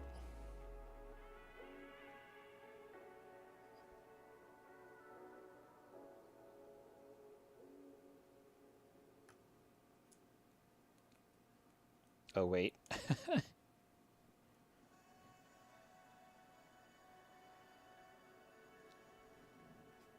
So we'll use this one instead.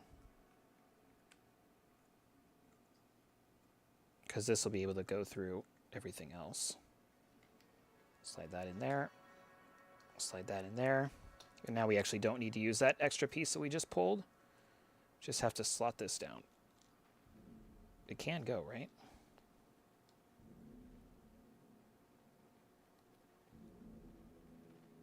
What am I missing here?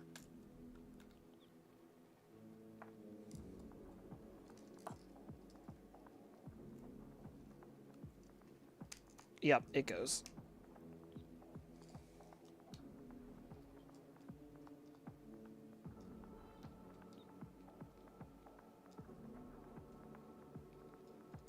Oh, it's offset. It's offset up top.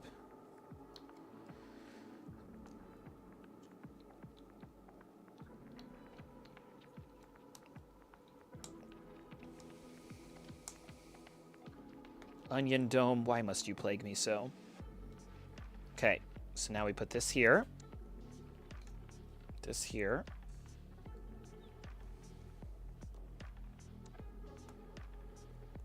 Slot this in there very carefully. Yep, got it. A water jewel contained in an onion dome.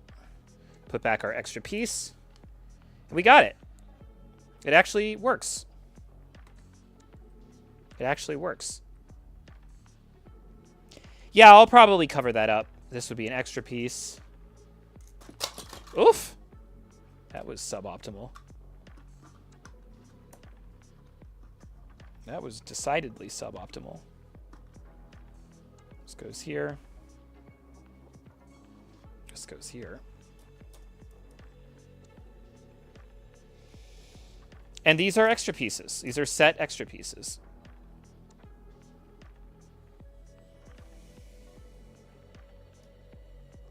So that's it. So now I would just go back in and, you know, kind of fill in some of the detailing here, but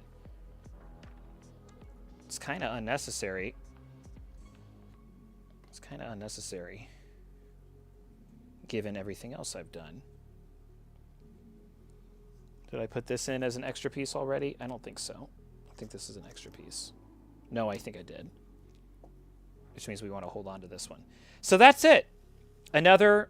Well, hold on. Let's put it over here, just so we can see everything together at once. Yeah, I mean, it's the cool orange is a little jarring, but broadly speaking, it works. It's pretty neat. And that's the story. Clockworks. Wow.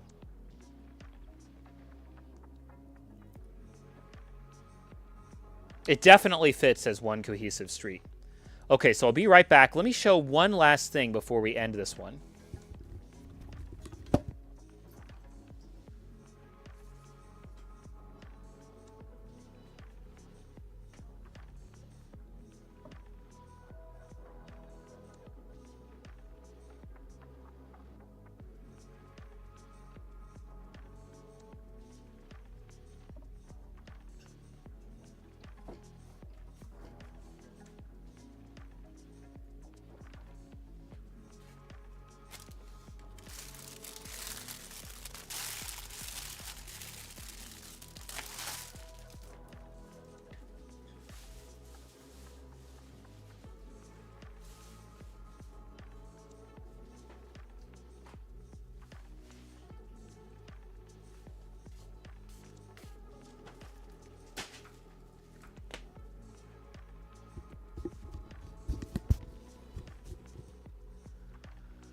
Okay, so the last two sets that we're going to be adding to this street layout that we've got here. Let's take Asha's cottage out of the picture now.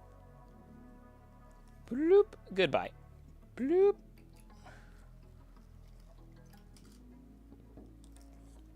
The last two sets that we're going to be adding to the collage here are actually from the movie Prince of Persia, Sands of Time. And these sets are unique because they came with the Lego camel in two different colors, dark tan and then light tan.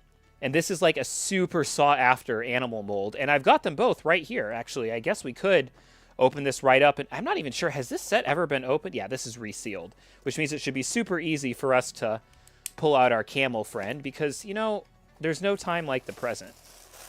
It would be really awful if I opened this on stream and there was somehow no camel in here. But it looks like that is not the case today. I'm still saying that a little prematurely here. This is just extra packaging.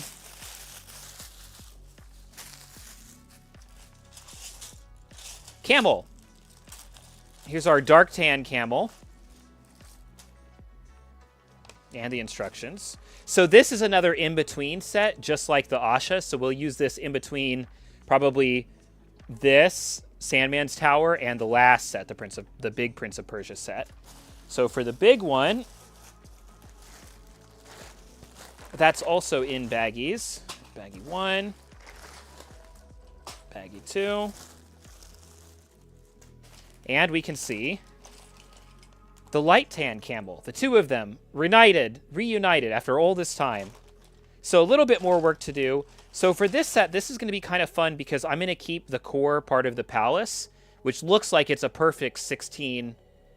And if it's not, it should be easy to make it one. And then these outer walls, I think I'm actually going to remove from the set and put them over in my like desert area by like Tatooine and stuff. So that's the last little piece here, but I'd say we got extremely far today, and I don't know that that last part really necessarily has to come on stream. I'll knock it out before I post this on Instagram, though. But for anybody who was popped in to watch today, or anybody who saw this at any point, thanks for your company. This was actually a really fun and really productive stream.